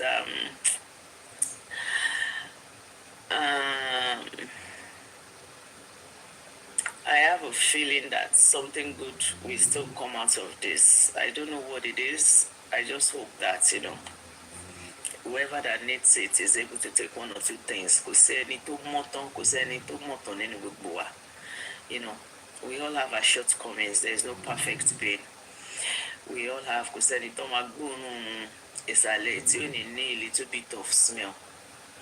So I want to believe that, we can just learn, 1 or 2 things. And me too, I've learned, and I'll tell you what I've learned henceforth. I know pé tara o, but I'll work on it sometimes when somebody comes to speak. I think I'll be laying emphasis on, I always do that anyway. I lay emphasis on that I'm speaking on Kotimo Boy, but if I hear anything contrary, my opinion might change because sometimes Senator ma follow calling so Sister Abisolami, are you just coming? Okay, you've been here before. Anyways, Mary, I'll see you guys on Thursday. By God's grace, I'll see you on Thursday. Big Blue Beauty is still doing 20% off. Yeah. Take advantage. With the same code. Blue Beauty, 20% off. So back to school code in Omatoni September 10. Take advantage of it, but the 20% only applies to the 3 months, 6 months, and 1 year. But the Bafera single vow, just go to our page, click on the link, and you can buy it there. And Emaded by me, Sister Shadi Gold, that's our gold vendor. The Banwa Beshife Fiu Bamo Era Gold. If you go to here, if you shifaji, or if you shakara, the weather to 2 times, it's okay, it's a blue, but that will lily. What is skincare? No lefe. You need skincare. Contact Skincare by UB. Whatever your skincare needs, you will glow by force, by fire. You will find a dongo. And it's about they need help. We need the other room. Our Soma Sokane. Soma Sokalule. Ubudi Mama Gbi Fuke Fuke. Ewani Ale Rebe Friday. If you want to know more about Soma Soka. But on lower black baby looking here, if you want to follow her, you can follow her, to know more about her products. Only for Korean, only for Bireno. So thank you so much, everybody. I appreciate you. And yeah, let me just leave it at that. I'm gonna leave it at that. I'll see you guys on Thursday. By God's grace. Mrs. Yongimi, thank you. My Soma Soka, my Emma, my Olu, my Tammy, everybody, I greet you, my HOG. When there was sorrow of life, any was okay, Mokonkin, of life free, sparkling wine, toy 3, Omo Yoruba, Mr. Jubril, everybody. Hey, comment section. Can you imagine you see my bag? Me go, me only 30 comment section. We say I shop, you move 30 comment section. Great one, me go only 30 comment section. Jibure comment section. Me, John 3 alone. And probably I should just drop this tonight. Just drop it lale ife me. John 3 alone. Me like Ibashimam, we argue, in as much as I know we argue and fight, but if I did me like John 3 alone, Ejo, Ejekama Nisuru Farawa, Ejekama Wushi Furawa, John 3 alone, please. That's Guzman do Luto, but sometimes I seriously don't like it. I don't like it when you are obsessed with each other. I don't fancy it at all. John 3 alone, Nemufi. I'll see you guys on Thursday by God's grace. My Soma Soka. 9 nights. I'm still upset about it, but I'm just going to my Soma Soka. No verse, everybody. I wasn't even there. I don't know what happened tonight, but let's Matoma Sisidupe, Mojuke, Masoke, everybody might be. What can I do, especially when I'm not even there? I don't want to say John 3 alone. It might be, but it's just ma. Ẹjọ mọ́mì tó ń lọ ní alẹ́ àná ẹjọ ẹ bá bẹ̀wò kẹ́mi kọ́ máa. Ẹ má wòrí ilé ni mọ́mì wà. Alright. Òkè bá wọn mi sọ̀rọ̀ ilé ni mọ́mì wà. Ẹ jẹ́ ká máa wò ṣe fúnra wa ẹjọ nítorí Ọlọ́run ẹjọ. Thank you so much, everybody. I'll see you guys on Thursday by God's grace. Bye for now.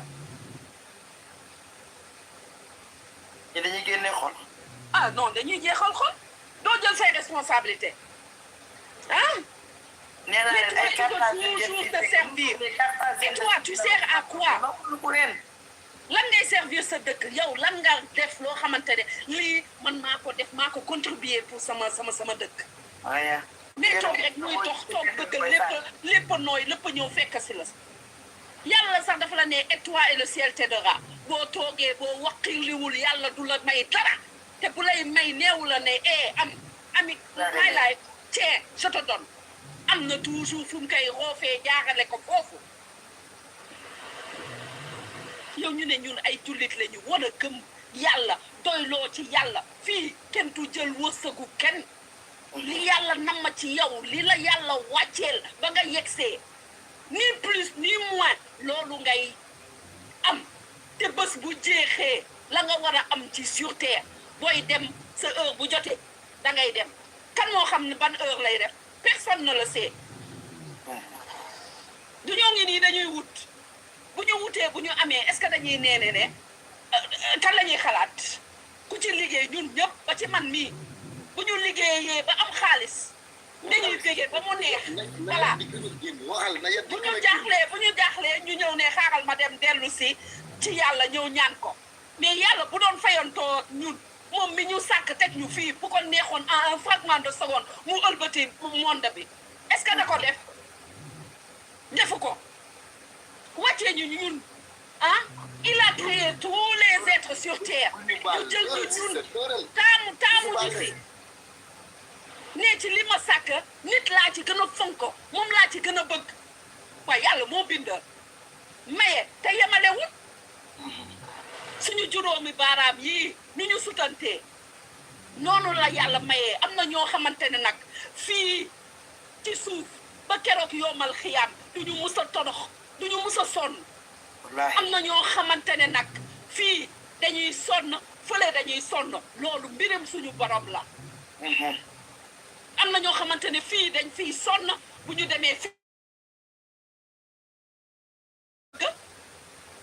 on est sur terre pourquoi jaamu yàlla fii dafa mel ni ne examen la ñu nekk di def te résultat yi duñ ko jëlee fii c'est dans l'au-delà lañ koy jëlee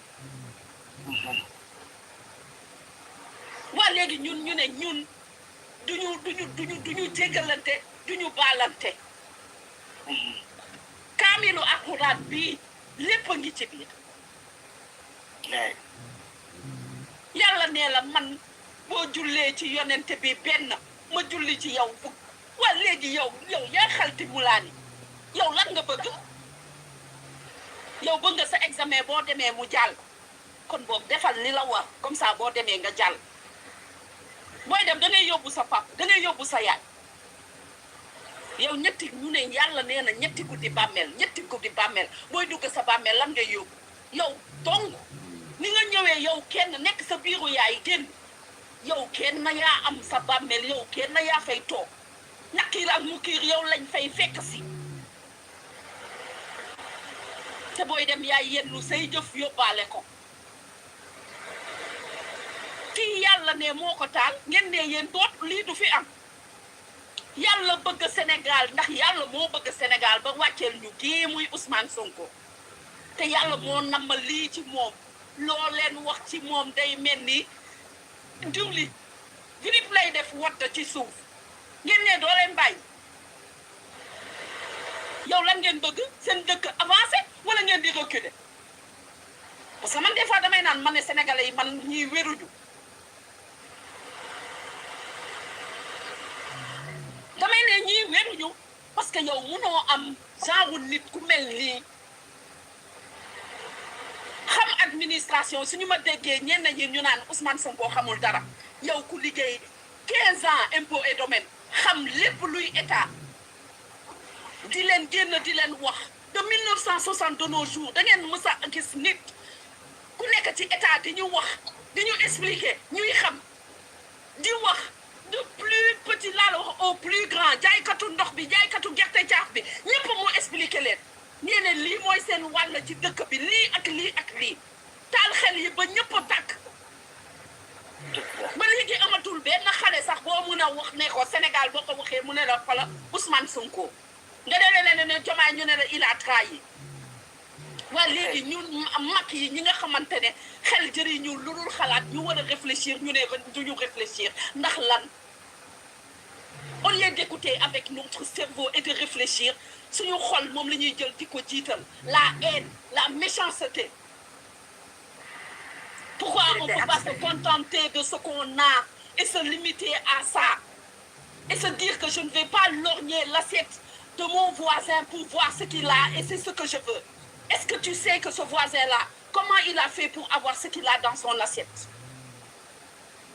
Ni da ngay doylu ni ñu jël xaalis teg ko fële. Tous nos soucis, tous nos problèmes, c'est l'argent. L'argent ne résout rien. Il est au contraire source de nos problèmes. Mais dans nos ménages, di nga gis jëkkër ak jabar di xuloo ndax la ndax xaalis. Ndax lan xaalis.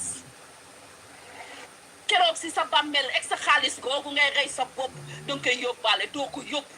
Sa kër bi nga fi tabax di rey sa bopp naka sa dul noonu ba am sa kër boo deewee ndax danga koy yóbbaale. Nothing. Kër bi nga fi tabax fii nga koy bàyyi keneen na koy jëfandikoo. Xaalis ba nga bàyyi sa compte teg ko fa keneen na koy jëfandikoo. Waa kii ñëw oo leen nee leen donnons-nous la main et travaillons pour un Sénégal juste, un Sénégal prospère, où que chacun, où que qu'il soit, avec ses moyens du bord, lu ñëpp a bokk ñëpp a jot si. Tey ñun Sénégal ñun ñëpp ñu war a kontaan fier.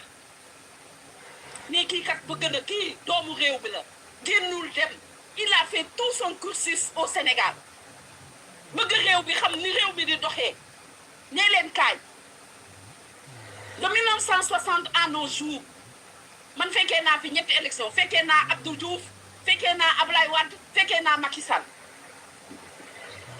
ñoom ñooñu ngay wax lan nga leen doon dégg l'État doit être fort. L'État, c'est quoi l'État? C'est quoi l'État? C'est un mythe. Ousmane Sonko ñëw wan ñu. ay si sa yat bi foo ko dencoon. Lii mooy état.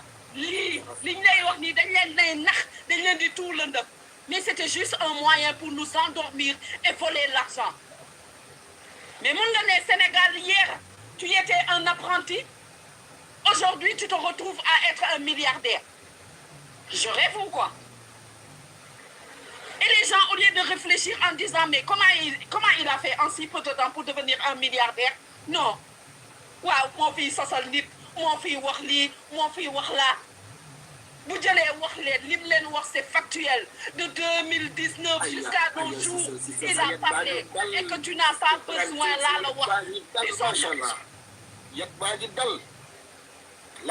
dem leen ngeen jëli ay vidéo ngeen toog ngeen déglu ko ngeen xam ne kii ay waxu démbam ak tayam dañoo méngoo waaye kii nga xamante ne moom la ñu joxoñ ne ko demal nga liggéey demal nga doxalal parce que ma personne importe peu et que le projet parce qu'il n'est pas omnibulé par le pouvoir peut le diriger et c'est toi Bassirou Diomaye Diakhar Faye c'est toi que j'ai choisi pour diriger ce projet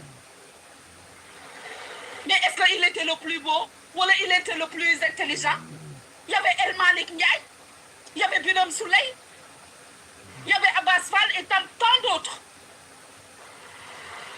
Mais c'est lui qu'on a choisi parce qu'on avait confiance en lui. Confiance, bon, mais comment on doit se comporter? Comment? Le volume est bon. Il a trahi tout un peuple. Il a trahi tout un peuple. Et ce peuple-là est réveillé. Et ce peuple a pris acte. Et que quoi qu'il en soit, Nico Ousmane Sonko dit que sa personne importe peu. Pastef vivra et Pastef vaincra. Et qu'au jour d'aujourd'hui, il y a deux routes. Soit tu suis le bon chemin, soit tu prends l'autre côté. Et que chacun assume. Et moi, je suis fière d'être du parti de la vérité. Deux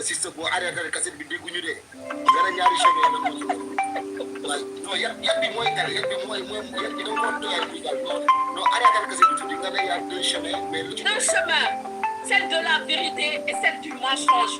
Comme la porte de l'enfer et la porte du paradis. C'est à toi de choisir. Si tu veux aller en enfer, tu sais quel chemin prendre. Si tu veux aller au paradis, tu sais que c'est le chemin prendre. Même si elle est parchemin d'embûches. C'est à toi d'assumer. Mais oui, chacun doit assumer. Parce que chacun rendra des comptes. Chacun de nous rendra des comptes. Joe, tu rendras des comptes à Allah. Maman, tu rendras des comptes. Moi, idem, my life, je rendrai des comptes. Il y aura ni mon père, ni ma mère. Il n'existe aucun fantôme là-bas. Je serai seule face à... Aucun fantôme ne peut... Personne. Donc, essayons de cultiver.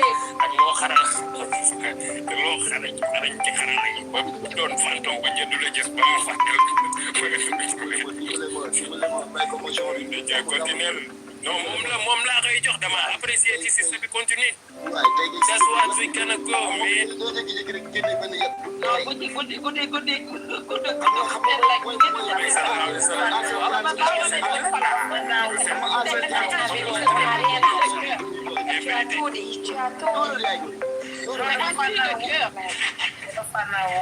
Arrêtons de créer la haine entre nous. Yàlla waxul loolu. Yàlla nee na boo gërëmulee nit munoo maa gërëm. Yàlla mi ñu sàkk sax dafa ne yéen borom xel yi lay waxal. Lu tax mu wax loolu? Nee na dem leen ngeen jàngi ma ngeen xam ma balaa ngeen ñëw di ma jaamu. Loo xamul demal nga gëstu ji. Juddoo ci jullit taxut a nekk jullit. Boo gëstuwulee suñu borom doo ko xam ba di ko mën a jaamu. Jaamu suñu borom dafa bëri ay forme du julli kese allahu akbar pare si ci ni ngay waxee ta manière de te comporter avec les gens. Yàlla li mu wax dafa bëri. yaa ngi daaw Ousmane Sonko ci loolu la ñuy woo. yaa ngi daaw de. Parce que looloo am tey on doit prôner l'amour, la joie. Et que nit ki ni mu mel nangoo ko noonu boo koy bëggee ko noonu parce que suñu borom ku doon may sa bopp kenn du ñàkk. bu doon may suñu bopp kenn du ñàkk mais ñëwuñu fi pour loolu. Yàlla moo ne kii dafa war a jaayante kii pour mën a am lii. Yàlla ne coo tey lu mu bëgg moom da koy am nicement facilement mais suñu borom la. Di nga gis kenn day sonn di wakkirlu mais bu gëmee yàlla mu ngi koy dencal lu mu xamante ne lu kawe njottam la mais ñun ñoo yàkkamti. ñun ñoo bëggee. Tu peux pas te dire que tu es un croyant laa la wax et tu te comportes ainsi. Nit da ngay doylu dans la vie et que ne li nga am demee ko. Mais on veut incarner la richesse. Moi, je ne comprends même pas. Ça, c'est